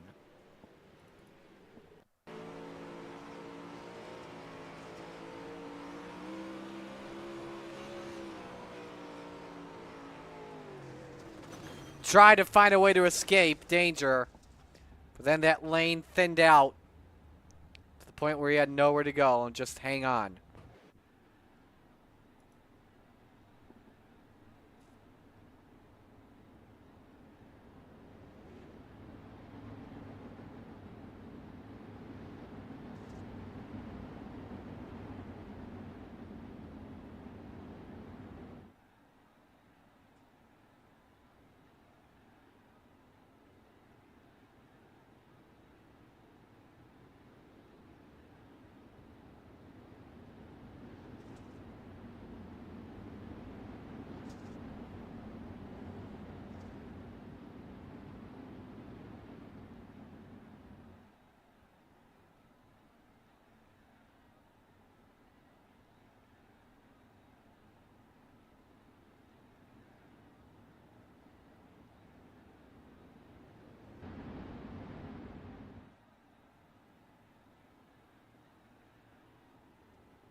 Time for the restart once again. A 5-lap shootout. Moore Jr., Dittmer, or the field. They've been the dominant 2 drivers all day, and they will battle for the championship next week at Charlotte. Here we go.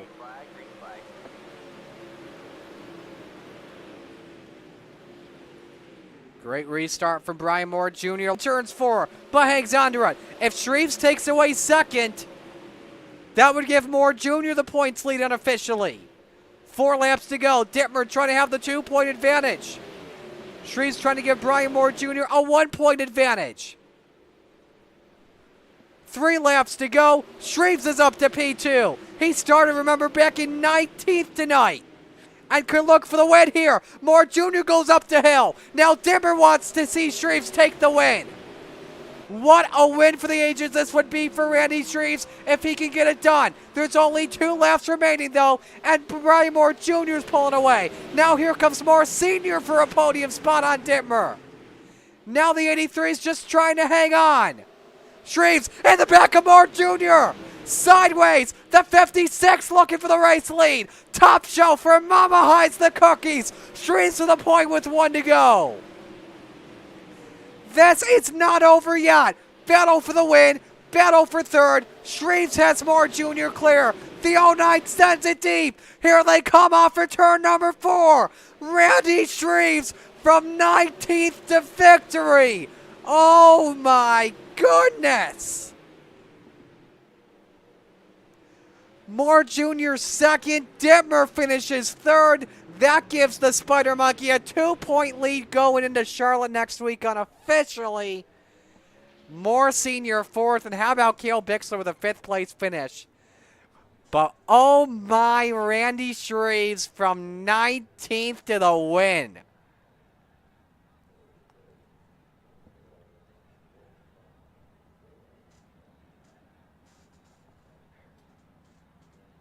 Man, I am looking forward to that interview, that's for sure. So here's a look at the results. Shreves the winner, Moore Jr. second, Dittmer third. Give credit to Brian Moore Sr. coming back to finish 4th. Nearly got Brandon Dittmer for the podium. That would have been big for Jr. Would have been up, I believe, 2. If not, I believe maybe 4. Or 1 by 1, if not maybe tied. I don't know. I got to look. I think it would be by 1 still. Cale Bixler, best finish of the year without question in 5th. Jake and Joe Musso each up 3 spots tonight. Heartbreak of the night probably would have to go to Isaac Salas. This was making a pretty good charge up through the field.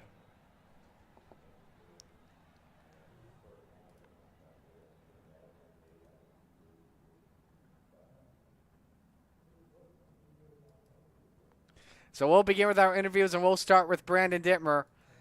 Brandon, I got a feeling you're thinking inside that car first off when Randy Shreves is passing you for a second. You're thinking, that's not what I wanted. But then when he gets Moore Jr. for the win, that's what he wanted, because right now, unofficially, you have a 2-point lead going to Charlotte next weekend. I have a 2-point lead? Unofficially, right, with the drops in effect. Okay, I said I was trailing Junior. I don't know really where that random, but yeah, it was an interesting race. Every time I kind of passed somebody, a caution would come out, and then I had to go back. Especially that last caution, I was past the Junior for the lead, and the caution came out. But sometimes it's just how it goes. Try to read them all I can and take, try to get them again, but unfortunately, it's not the case this time. Just a heads up, your mic is like really, really bad. I don't know if. Yeah, my headset mic, for whatever reason, stopped working in the middle of the race, so I had to switch to this one because my other one isn't hooked up. Gotcha. All right. Well, nevertheless, though, a great run for you as a whole. How'd you feel about it? I felt pretty good. Car was really good on the bottom. I really wish I could have taken advantage of a couple mistakes from the drivers a little more, but we'll take what we can get, and hopefully we give myself a chance going into Charlotte next week. Who do you want to give shout-outs to? You, the broadcast, Roger Coast to Coast, Dean House and Supercar Series for the sponsor, Training Levels Racing, all the guys for additional Venom, and hanging out with them. Where's my freaking notebook? Bowman is there for the amazing lap, and sponsors for making all this happen, and of course, let's some prayers go out to Bill Calder. Appreciate it, man. Great job tonight, and best of luck next week. I'll actually be joining y'all tonight. What's up? I'll be joining y'all on Renegades. All right, sounds good. Awesome. We'll see you there. All right, sounds good. So Brandon Dittmer, our third place finisher. Let's go to Brian Moore Jr. Oh, man, that's got to be heartbreaking. They're dominating the race, and then Randy Shreves comes out of nowhere. Yes, sir. That hurts. Did you think that he had fresher tires than you, or go ahead? Yeah, I knew the top would come in. I knew that I didn't know how many people were running the bottom, but I knew that it would only last so long. And it seemed like 1 and 2 was working good on the bottom to start with, and then 3 and 4 really came in, and it was a strong end to be on. And on the one restart, when I thought I might build my momentum around the top one time, who was that? Was that Dittmer? Went from third to. Yeah, Dittmer made his way up to second. Yeah. Me. And then we got saved by the caution. Yep. Yeah, that was. And then he fell back because of that restart, I believe. Oh, well, he came back up somewhere, didn't he? Yep, he finished third. Yes, sir. All right. So, but how do you feel going into Charlotte next weekend? I got to ask you that. I believe right now, unofficially, with the drops in effect, it would be you down by 2. I mean, I couldn't probably convince you that right now, but big tracks are not my forte. I'm better. I shine better on small tracks. I mean, like even the big track here, I'm running the bottom, so maybe there's something to that there. But Charlotte, once again, not one of my better tracks, but I mean, I just show up and honestly, I shoot for the top 5. I shoot to make it into the Renegades, and I try to just keep my calm and not put the pressure on too much when I don't need to, and hopefully finish with 0 incidences and see if we can come close to a championship here. Who do you want to give shout-outs to? I want to say Bill Calder. Yeah. I can't wait to get him back out here. I heard he's out right now, so I want to holler at him for sure. And Rick and Rona, sorry I missed you last week, but I'm calling you out this week. Andy and Jairus, my buddies who are always watching. And you guys for sure. We couldn't be here and doing it without you. You guys make it a lot of fun. All righty. Well, great job tonight. Best of luck in Renegades if you move up. If not, we'll see you next week. All righty. Brian Moore Jr. finishing second. And now we go to Victory Lane, where we all have to bow to Randy Shreves, 19th to 1st. Where in the world did that come from? Man, I don't know. I was running a setup that I was kind of iffy about, and it really didn't come in until probably the last 5-7 laps, and yeah, it just felt really good there at the end, and I'm glad I found that top when I did, and unhappy that I got into Brian there. I didn't mean to. We kind of did the same exact move at the same exact time, and just bad timing. And glad we both made it out of that okay. And then next restart, I just stuck with that top and pulled it off. Yeah, take me through it at the end. Were you saving tires as well early in the race, possibly? Actually, I was just kind of holding on for dear life because I got into, I believe it was like the second caution, and I had some rear end damage. I probably should have pitted, but I really didn't want to give up the track position, so I just stuck it out and just felt the car out, and glad it came back there at the end. What point in the race did you really feel good that you had your groove, had your momentum? I want to say probably with 5 to go. I just kind of felt. I don't know. I was coming on that top, and Brian, I knew he was just comfortable down there on the bottom. And late race, you really don't ever want to change your line. And yeah, he stuck with the bottom, and I stuck with the top, and just pulled that thing off. Alrighty, man. Well, I know you're gonna enjoy this one. But first you got Renegades, obviously. But who do you want to give shout-outs to? For sure, I want to thank everybody at Coast to Coast for everything they do. You for the broadcast, you do awesome every week. KSB Builders, Dylan Shreve's Designs for painting my car. And I also want to give a shout out to Bill Calder, man. We're all praying for you. Hope to see you back here soon, man. Alrighty, man. Well, great job tonight. Congratulations on the win. Enjoy this one. That's probably one of your best wins of your career, coming out clutch like that. Yeah, pretty awesome, man. Thank you. Randy Shreves takes the win, and want to make an update. Patrick Spangler just confirmed this in the chat, actually. Unofficially, with the drops, 4-point lead for Brian Moore Jr. headed to Charlotte. Again, that's taking the top 10 of 12 races in the books. So 1 race to go. That is at the dirt track at Charlotte. Step aside and go to break. When we come back, Renegades action on the Coast to Coast Racing Network.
It's time for another edition of RSN Trackside, powered by Bob Johnson Auto Group on Rock Sports Network. Gets on the champion, trying to be a bit of a hiatus. So let's get.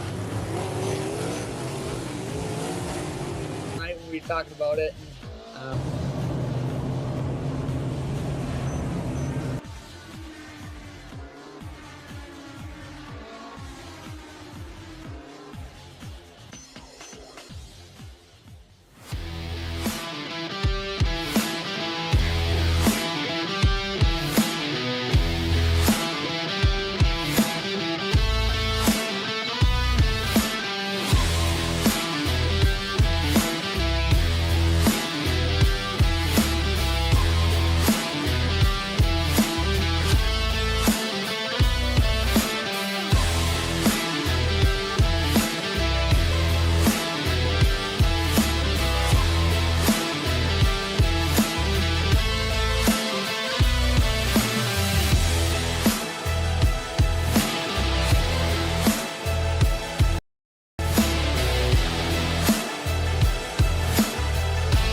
of love. It was amazing. These dollars had come together to support us, and we realized, no, we didn't want to use them for us. We wanted to use them to help others. The foundation has done so much for so many people. It helps any family that has somebody, whether it be a crew member or one of the drivers, that get hurt. We can help them to get through the situation. I was injured in a non-wing sprint car accident that broke my neck and left me with a spinal cord injury. I was in the hospital 8 months, and that got really, really expensive, so having that extra help to help push me and my family forward was a big deal. I was involved in a pretty gnarly sprint car crash. Found out my brain was swelling and bleeding. Pelvic bone was broken. I had 2 cracked vertebrae on my back, and I was in the ICU a little over a week. The Steve King Foundation reached out to my parents. We received a donation from them. Immediately they started me on what's called neurofeedback, and insurance did not cover the neurofeedback appointments. So we received another donation from the Steve King Foundation. It really helped a lot, and I just want to say thank you. Thank you from the bottom of my heart to the Steve King Foundation for everything that they have done for me.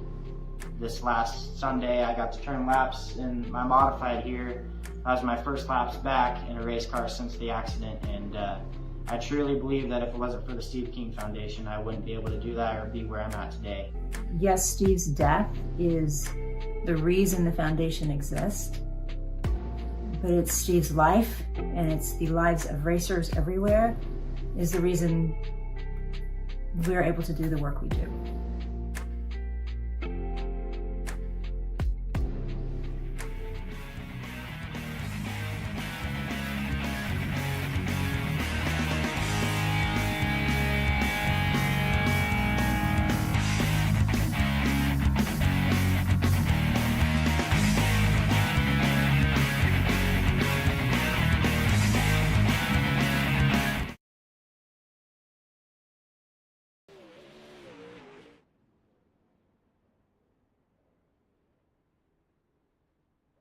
We are back here on the Coast to Coast Racing Network. The sun has set, and we are just about ready to go here for the Renegades. Maurice Calla with you here on the Coast to Coast Racing Network. When we go to the points here with 2 races left to go, obviously it's been a dominant season for Patrick Spangler. But Chad Griggs, though, closed the gap last week with his win. Spangler comes in with a 33-point advantage on Griggs. Will be tough, though, for the driver of the 227 to get the championship. But there is a possibility, though, it could. We'll have to hope for a mistake-full night for the high side banger. Let's go to the practice speeds right now as things look. And Griggs is the quickest, 14.906. Look at that, 2/10 better than Stephen Goldner, Jack Clevenger, Terry Landis, and Bob DeGood. Of course, a lot of people have been in before we've gotten into race mode, of course. So Steve Bixler checking in, and Kale is racing in Steve's rig. So Bixler has opted to step out for the night and root for Sarge.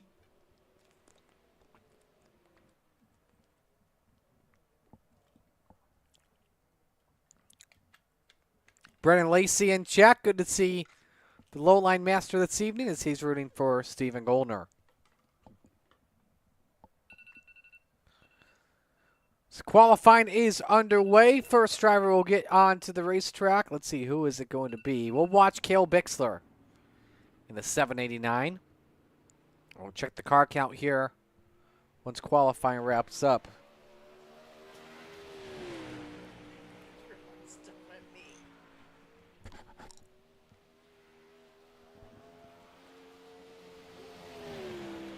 Lap 1 is underway for Cale.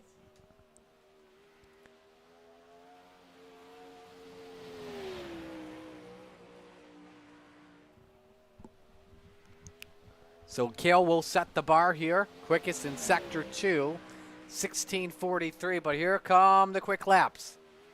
Jack hit 16:37. Stephen Goldner goes quick time, 16:24 for the driver, the number 30. Jeff Barker second, 16:34. Barker makes his way through turns number 3 and 4.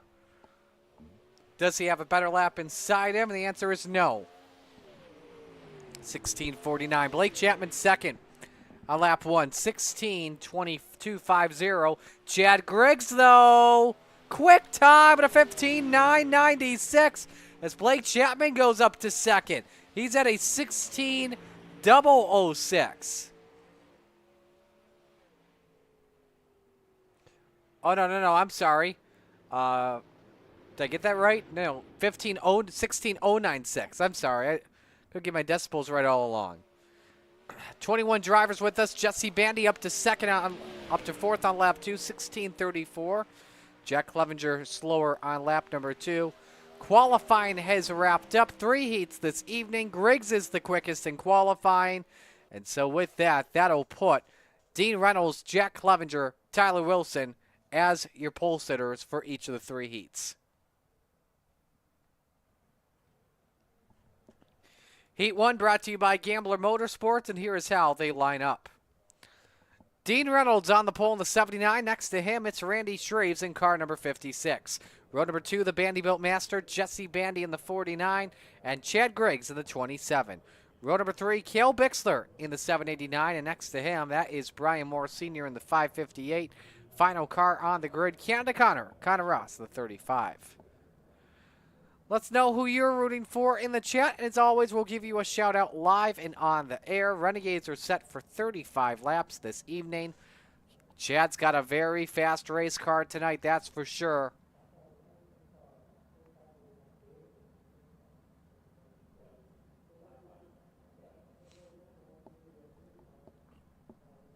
It's going to take a lot if he wants a chance at it, and tonight would be the start.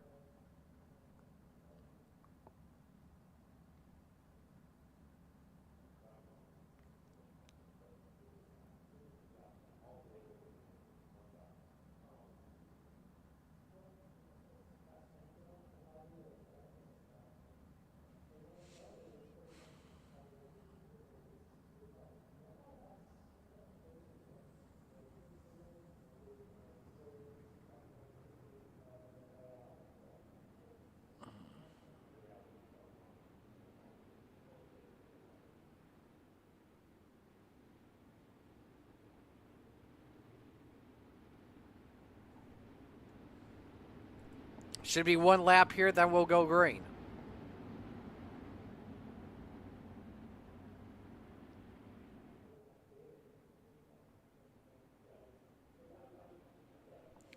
Pace car is in. We're wasting no time. Here we go. Winner on pole. Everybody transfers. Heat 1 is underway.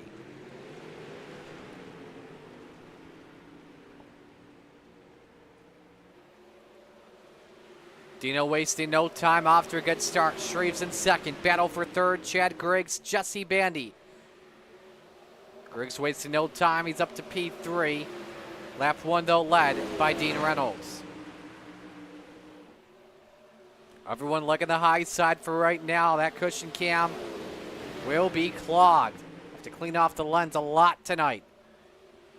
And Griggs up to second. Next target, another purple and white machine. That's Dean Reynolds' car.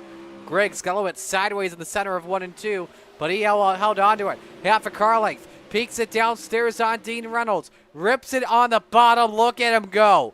Chad Griggs up to the lead in 3 laps. 1 car per position, and now he can just drive away, put up the fastest lap.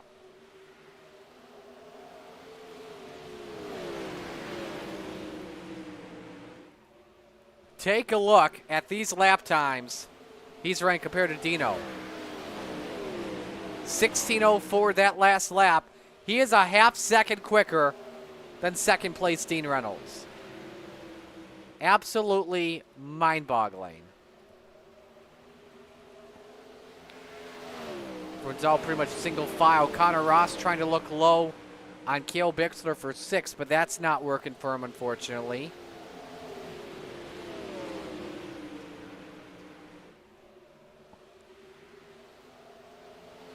Only driver that's lugging the low groove right now is Chad Griggs. Connor testing it, but not able to get it to work. She's now trying to send it on Dino, trying to see if he can close in for the 2 spot. Not really working though. Final lap underway. That last time by, Reynolds was 500 slower compared to Shreve. So it worked in a somewhat way. But it's all been Chad Griggs. The quick timer puts her on the pole for the feature. So Griggs wins, Reynolds second, Shreve's third, Bandy fourth, Moore fifth, Ross sixth, and Cale Bixler seventh.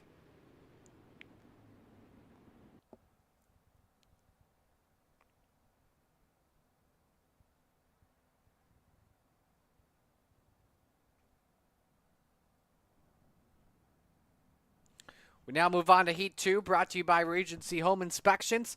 Jack Clevenger on the pole in the 78. Next to him, he's in the 325 this evening. The high side banger, Patrick Spangler. Row number 2, the Brewer to Beast, Jeff Barker in the 513, and the salesman, Blake Chapman in the 20. Row number 3, Stephen Goldner in car number 36. That is an awesome new paint job he's got. Next to him, Brian Moore Jr. in the 09. The final car on the grid this evening, the Desert Demon, Terry Landis, the 161.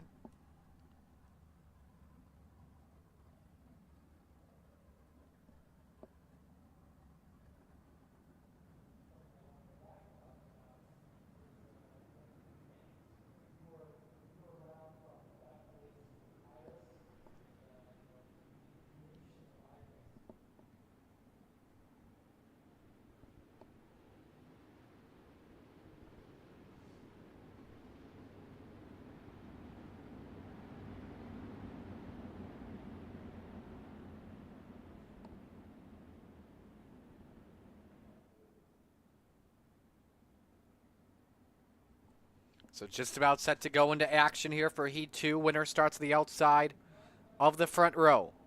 Green, green, green. Green flag waves. Here we go.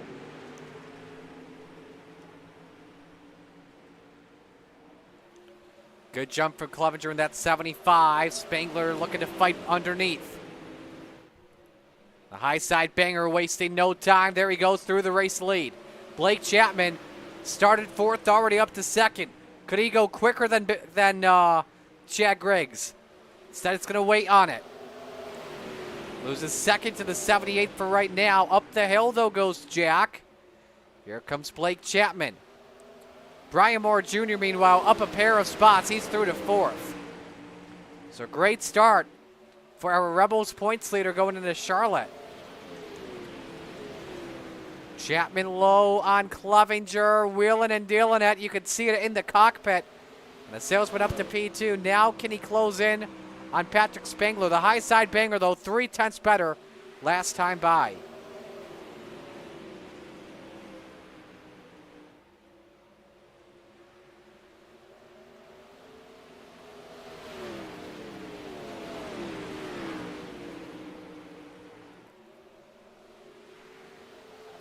Moore Jr. up the wall, nearly got Jeff Barker. Sideways was the 09.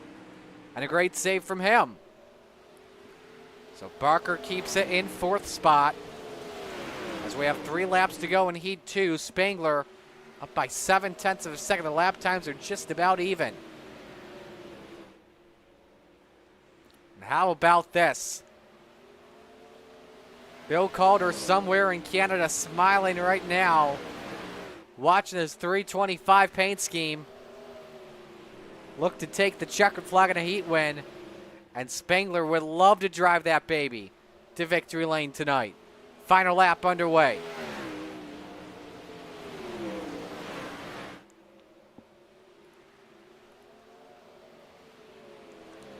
Spangler making his way through 3 and 4. And the high side banger to the checkered flag.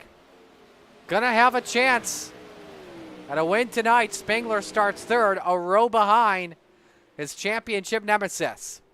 Chapman second, Clevenger third, Barker fourth, Moore Jr. fifth, Goldner sixth, and Landis seventh. We'll step aside and go to break. When we come back, featured time of the coast. Oh, I'm sorry, it's one more heat race. I'm sorry. Heat 3 brought to you by Maurer Farm Management. And the starting lineup is Tyler Wilson, the Macho Man, on pole position, the 42. Next to him, Gentleman Jack Hitt in the 217. Row 2, the Spider Monkey, Brandon Dittmer in the 83, and Stephen Goldner in car number 30. Row 3, Bob DeGood in the 7, and the Pink Panther, Jesse Atkinson in the 127. And the final car on the grid tonight, Gavin Chatham in the 99. but I believe he is just watching as a spectator. Does not make the call to grid, neither does Jesse Atkinson. Scott Thomason approving of Chad Griggs' pole position spot tonight.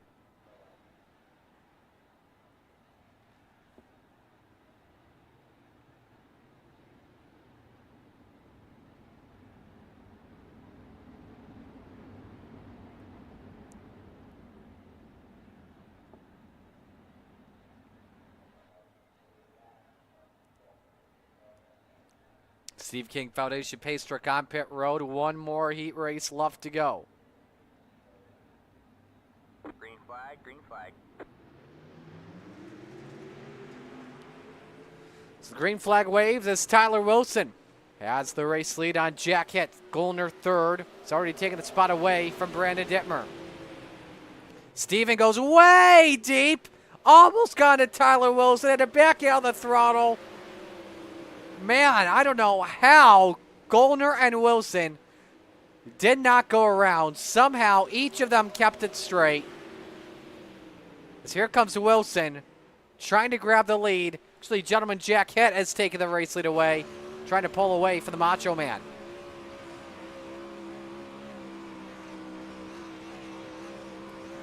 Everyone look at the high side.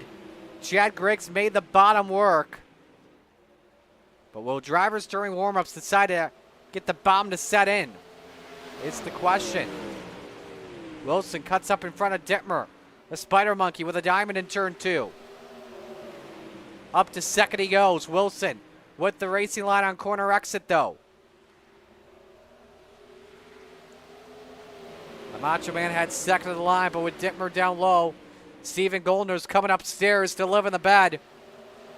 Here comes Wilson for the race lead. Slide job. Tyler, the Macho Man to the point. Jack Hitt though on the counter back, and it's nearly 3 wide.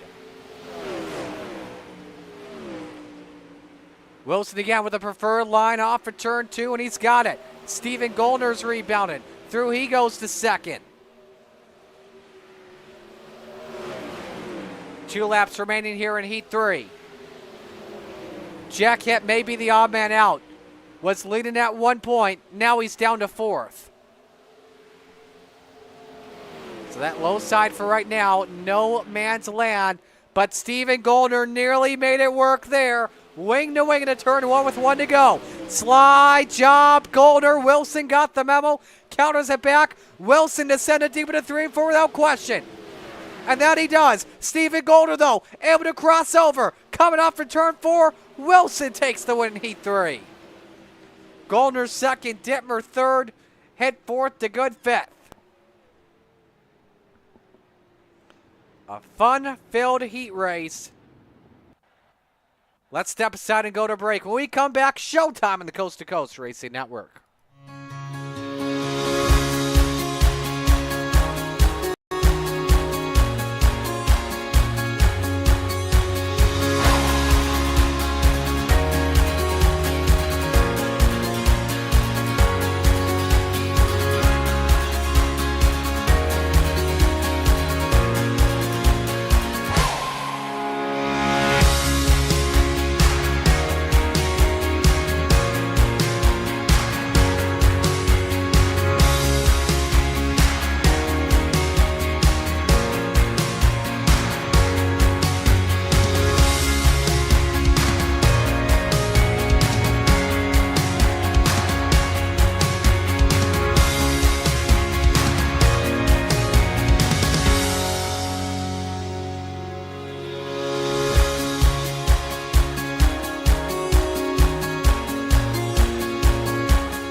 Final warm-ups continuing. Chad Griggs the quickest, 16:55. Second, Patrick Spangler, 16:75. Blake Chapman third, 16:87. Randy Streets, Jesse Bandy each fourth, 16:88.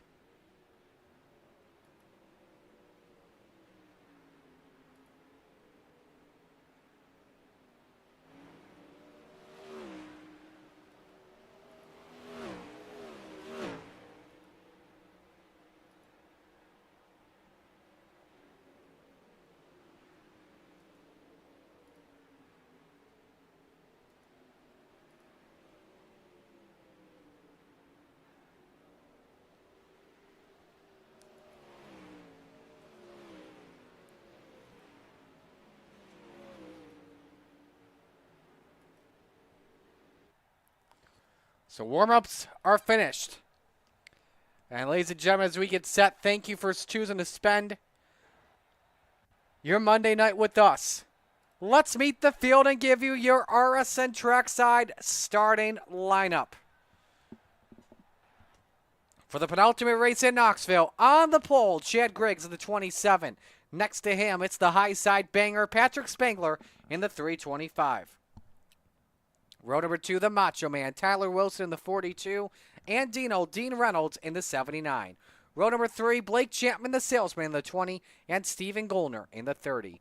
Row 4, it's Randy Shreves in the 56, and Jack Clevenger in the 78. Rounding out the top 10, Brandon Dittmer, the Spider Monkey in the 83, and the Bandybuilt Master, Jesse Bandy in the 49. Row 6, the Bird to Beast, Jeff Barker in the 513, and Gentleman Jack Hitt in the 217.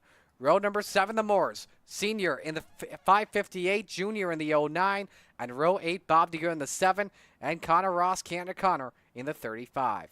Row 9, Barry Goldner in the 36, and next to him is the Pink Panther, Jesse X in the 127. Row number 10, Cale Bixler in the 789, the Desert Demon, Terry Landis in the 161. And rounding out the grid tonight, that is it. No call for Gavin Chatham to grid this evening. Actually, Jesse Bandy is going to start from the pits from what I hear, and that is the case.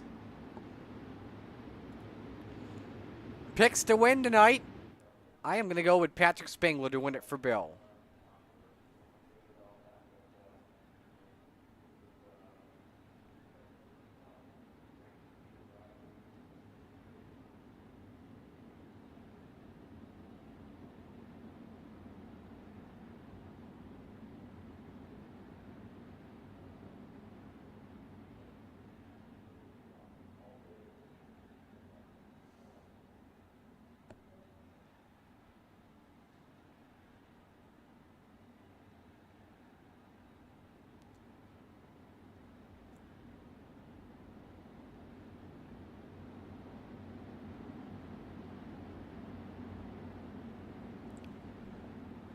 So here we go.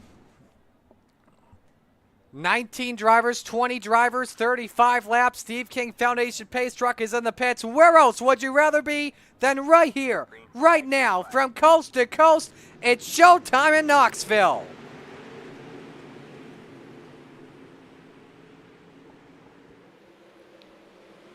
Through the fire and the flames we carry on. Patrick Spangler, slide job for the lead. Everybody biking in turns number 3 and 4, the motocross bumps. Starting to form its only lap 1 as Spangler leads the opening lap.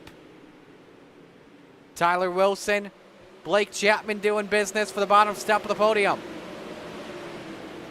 See if Chapman can move up to P3. At the line, he can. Just edges out the Macho Man. 3 wide for 5th, Randy Shreves. Rebels winner from 19th to 1st. He had a good starting spot back in the 7th position. Looking to break into the top 5 here past Dean Reynolds. Reynolds, though, nearly bikes it in 3 and 4. I bet you this, there will be a yellow flag this evening. And it'll have to do from somebody biking it in 3 and 4, hitting those motocross bumps and just cartwheeling it next to the wall. Could be right here with Steven Goldner. Rides the wall, hangs onto it, nearly gets into Moore Senior. And a great save by him. Let's look up to the race for the lead. Spangler leads by 1/4 of a second on Chad Griggs. Blake Chapman rounding out the podium for right now. Steven Gollner facing a challenge from Brandon Dittmer. Gollner slides up, Dittmer counters. Ooh, the two nearly touch. That low line starting to come together from the looks of it from a bunch of drivers. 3 wide for the spot. Here comes Moore Sr. Looking to go 2 for 1. Meanwhile, Randy Shreves up to 5th. He has passed Dean Reynolds for the spot. Should give credit to Moore Sr. Should he get 8th here at the line or 7th at the line, he'll be up 6. Jesse Exon up 7 right now, and same with Terry Landis. Shreves wants more. Slide job of the Macho Man. And Randy Shreves is up 3 through to 4th as we work lap number 9. For the lead, Chad Griggs, high, wide, and handsome. The 27 puts her out front. Blake Chapman, quickest car on track last time by, at 16.96. A quick look at how Griggs made the pass for the lead. He actually did on the bottom side. Spangler, I don't know if he biked it off for turn 4, but a clean pass made by the 27 to move out in front. And Griggs has turned up the notch. 1 second lead on Spangler, and has put up the quickest lap of the race, the 16.7. Now let's remember what happened last week.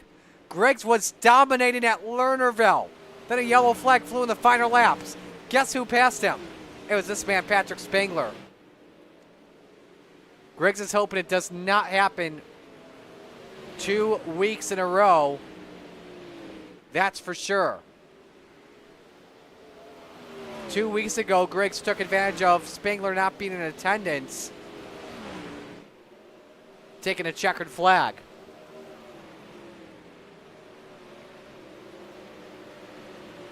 Trying to get some other racing on track. Dean Reynolds, Brandon Dittmer, the Booth boys, battling for 7th.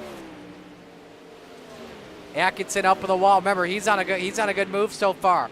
He started back in 18th, kind of similar to where Randy Shreves started, just a spot ahead. The Pink Panther up to 9th.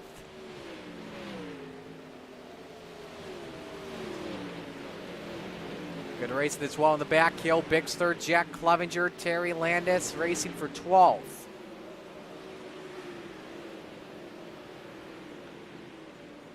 Can Axon get through to 8th? On board with the Pink Panther. Slides up in front of Dittmer and takes away the spot. Next target, Dean Reynolds in 7th. Move to 5th, Steven Gollner, Tyler Wilson. Steven's got the spot at the line, but doesn't have the Macho Man cleared just yet.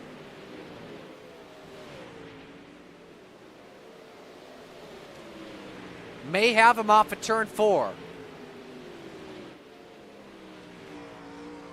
And that's the case. Gollner up to 5th.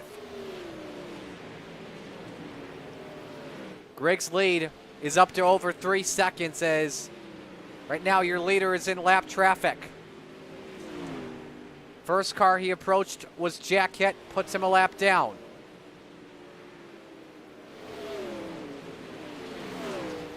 Some other racing on the track. Randy Shreves past.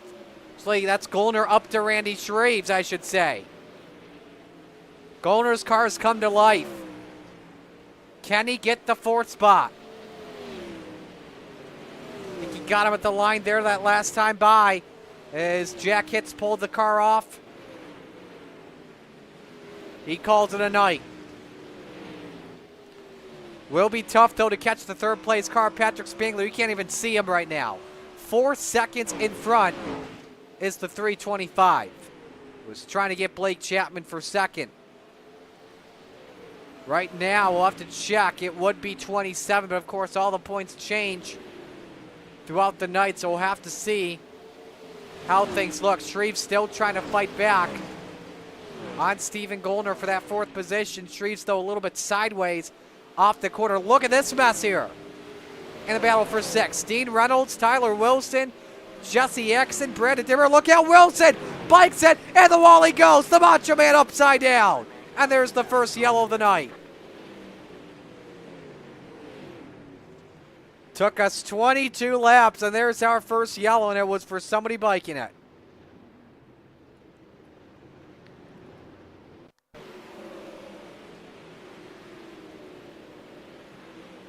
Just caught that hump, got sideways, catches the accident in the wall.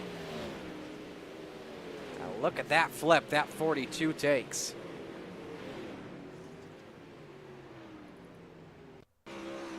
And luckily nobody else got involved into this one. Look how much he was trying to hang on to that thing. And once he hit the wall, he knew he was done for. Luckily, Tyler can use a quick repair and get that car back out on track.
So we're going to come back to green this time. Could possibly be our only double file restart of the night.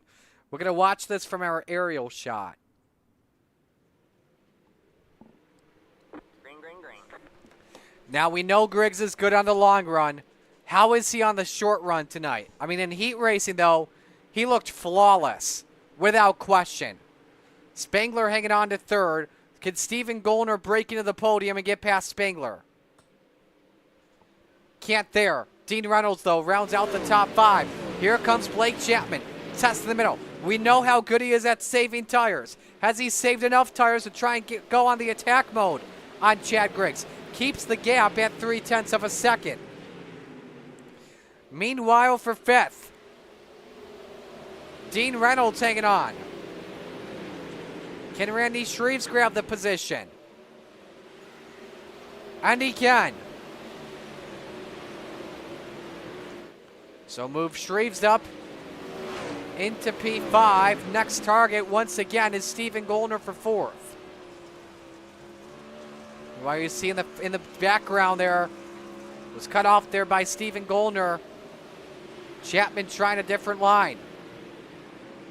That 27's increased the lead. It's up to 0.7. We've got under 10 laps to go. Coming to 7 this time. Atkinson up to 6. He started 18th. Shreves trying for 4th. Goldner tried to slam the door, but Shreves was there. Goldner ripping the motocross bumps perfectly. As able to clear that 56 for now. Let's go to mid-pack here as Brian Moore Jr. bikes it for a moment. His car's been fading to Brandon Dittmer. And Moore Jr. Man, how he didn't flip that car there, I don't know. But of course, him and Dittmer will go at it for the Rebels title next week. Back to 4th. Shreves is through to the spot.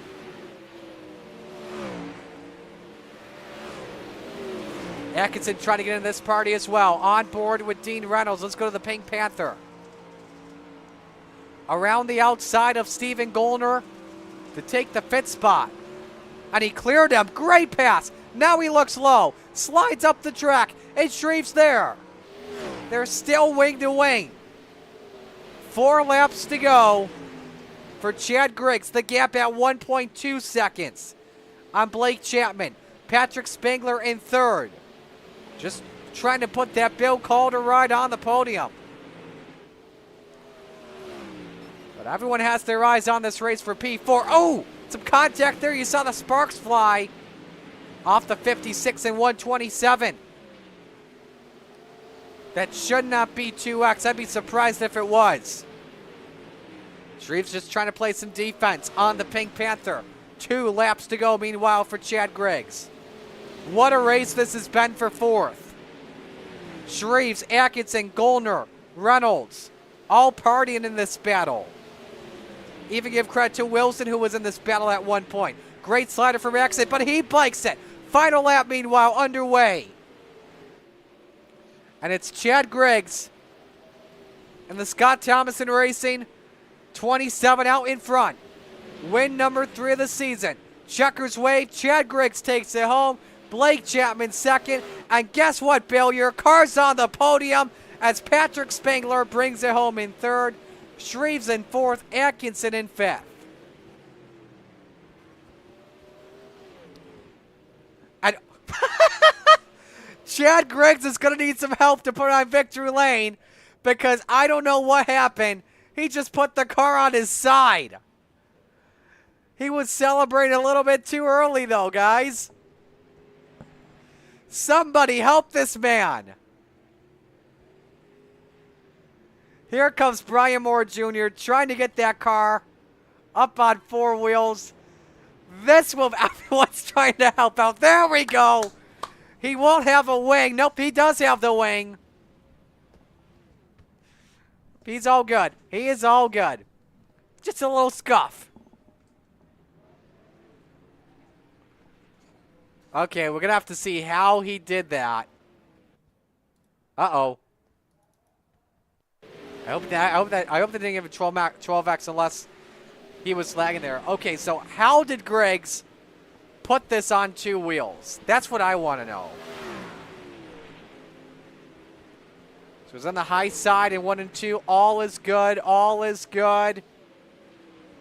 Ah, he was celebrating. He did a 360 too early and caught the wall. Chad, you saved the burnouts for after the top 3. Oh, brother. Oh, man, oh, man. Hey, shout out to all the drivers, though, for coming in at least. Griggs the winner. Chapman second. Spangler third. Shreves fourth. Atkinson up 13 spots to finish fifth. He's your biggest mover of the race. Let's look at the rest of the field. Great run from Terry Landis, up 9 spots. But shout out to all the drivers as a whole. At a track like Knoxville, only 1 caution tonight. That's awesome. The drivers should definitely be proud of themselves, that's for sure.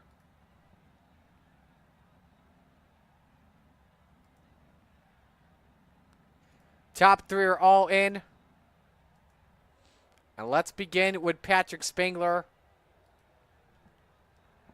Patrick, this has to, I mean, I know you finished third, but this has to feel like a win because you got Bill Calder's paint scheme on the podium tonight. Oh, I think his mic is muted. Patrick, your mic is muted. Yep, gotcha now. Thank you. Right. But yeah, it was cool to get it up on the podium there. Would have liked to win it. But the top side was just super rough. Chad had the balls there to run the top and worked out for him. I almost put in the wall a couple times, and I know if I bury it and crash out, I'm probably going to lose the championship. So I just was trying to keep it right side up and play conservative there. How are you feeling going into next week at Charlotte? I just can't crash. Both my drops are for weeks I couldn't make it, so they were both zeros. So I should have a decent size gap going into there, but like anything can happen. I crash out and I'd lose it there at the last race. Who do you want to give shout-outs to? Just you for the awesome broadcast each week, Roger for running the league. Shout out to Bill. Everybody in the league's talked to him. He's the first guy you meet when you join up the league, registers, does all the behind-the-scenes Facebook stuff and countless other things. Hopefully he starts feeling better. and Triangle's racing, all of us racing in the Renegades tonight, and Dad and Uncle back home watching. Alrighty, man. Well, we'll let you go. Great job tonight, and best of luck next week. Thank you. That one definitely for Bill, that's for sure. Let's go to our second place finisher, Blake Chapman. Blake, take me through your race as a whole. Yeah, the car felt really good actually, Marty.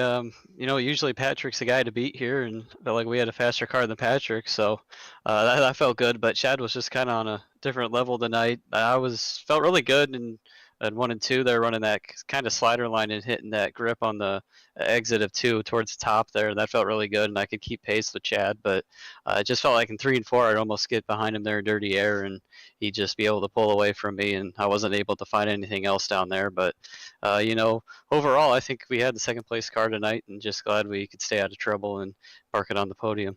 What'd you feel worked well for your car as a whole?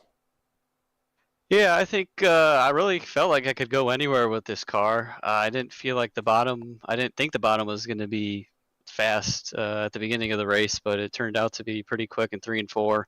Unfortunately, there wasn't anything down there 1 and 2, but I could run the middle, I could run a slider line. I didn't try running the top too much. It got pretty Tetris up there, but I felt like I could really move around wherever I wanted to with this car. Well, man, great job tonight. Sell some popcorn for the holidays, all right? Yeah, absolutely. First, I got to shout out Bill Calder. Got to let him know that we're all thinking about him. Can't say enough about Bill and everything he's done for the league. So we're all wishing him a speedy recovery. And, of course, I got to thank my parents and grandparents, all the boys down at the Christ Sim Racing team, especially Terry for running with me tonight. Got to thank Preston at Epsilon Sprint Wraps and Andy at AJ Custom Creations. And, of course, like you said, holiday season, it's a great time to buy some popcorn. Galen's Gourmet Popcorn makes for a great Christmas gift. You can head over to their website and don't forget to use code CART, that's C-A-R-T, at checkout for 15% off some of their very delicious popcorn. And I got to thank you for putting this broadcast on, Marty.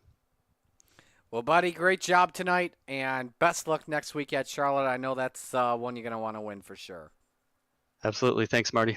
So the salesman Blake Chapman gets it done. And now we go to Victory Lane to talk with Chad Griggs. The one that got away from last week came back to you, man. That's got to feel good that this race only had one yellow and that it came on lap 23. Yeah, it does. And I didn't want that yellow either. But fortunately, it worked out a little bit better this week. I'm not going to lie, though. I thought for a moment it was going to be the same thing as last week. You being so good on the long run and the short run being tough to get into it. But nah, that short run, we could see even from the heat races that you were going to be the car to beat. Yeah, I kind of hit on something today with the setup here and putting in some practice, but and it's a change that I've tinkered with over and over and over the last year, and it's never gone the other way. And this week, for whatever reason, how I was driving, whatever, this change made all the difference. So. Going to be tough going into next week, man, for Charlotte with Patrick Spangler finishing third. I'm not sure what the points look like. Patrick, if you're still listening, give me an update with the drops in effect. How are you feeling going on in? I feel good. I like Charlotte as well. It to me, it drives a lot like Knoxville does without the banking. The banking being the only difference, but. Yeah, I feel good there, and if I put my best foot forward and do the best that I can, and we'll just let the chips fall where they are. When I moved up here this season, I wanted to shoot for top 3 in points, and I think I've proved that I can do that, and so that is an accomplishment for me. Who do you want to give shout-outs to on the run? Thank Roger for the league, you guys for the broadcast, Scott Thomason Racing. My team, and again, also I don't even know where he finished. I didn't even look. I was a little bit too winded and freaked out. But also like to thank Jesse Bandy for all the practice and time that we put in and bouncing ideas off each other, helping each other get better. And then I'd also like to thank Josh Whiteman for my paint jobs as well. Well, great job tonight. Congratulations on the win. Definitely deserve this one. The perfect night for you. Well done. It's always tough to have a perfect night, but you did it. Thanks, Marty. Appreciate it. Chad Griggs dominates Knoxville this evening. Congratulations to him on the performance. We haven't talked about it yet, but let's give you your schedule for the rest of the week on to next week. Oh, wait a second. Let me see if I can bring Chad back in. I forgot. Chad, are you still there? Chad, you still got a copy? Nope, I think he turned. Yes, I we got him. What the hell happened on that burnout, man? Put it upside down. Yeah. I practice driving, not celebrating, so I might be a little bit better at driving the car than I am at celebrating. Well, hey, glad you got some help to get that thing back on all four wheels. Yeah, I appreciate all them doing that. All righty, man. Now we'll let you go. Great job tonight. All right, thank you. All right. There we go. I forgot to ask him that. So let's get to the schedule for what is coming up here for the rest of the week on the Coast to Coast Racing Network. Definitely an exciting time, that's for sure. 2 races left to go all around. Tomorrow night, we've got Retreads Tuesday. I have the winter schedule. That's for the fall. All right, Retreads Tuesday. We've got Fixed 360s at Fallujah, pickup trucks at Daytona. Shaggy TV will have the broadcast. That'll begin at 7 o'clock. Wednesday night, we've got Hometown Heroes beginning at 7:45 at Knoxville for 360s and 410s. Thursday night Thunder, we've got small blocks at big blocks at Fallujah. Right now, I'll be on the broadcast at 7 o'clock. And then Championship Week begins Monday at Charlotte. Don't want to miss out. 7 o'clock with the Open 358s, then Rebels and Renegades. We are definitely looking forward to it on the Coast to Coast Racing Network. So with that being said, we will bid adieu on this Monday night. Thanks so much for joining us here in Knoxville. On behalf of everyone with the Coast to Coast Racing League, all the fine drivers and sponsors, Roger Craig, his great group of admins, I'm Marty Scala saying so long. Congratulations to your winners tonight. Open 358s, Anthony Morano. Rebels was Randy Shreves. Chad Griggs and the Renegades. There's the cushion cam. That's clogged up. That'll need a cleaning. Bill Calder, this one's for you tonight, man. We're thinking of you. Get well soon.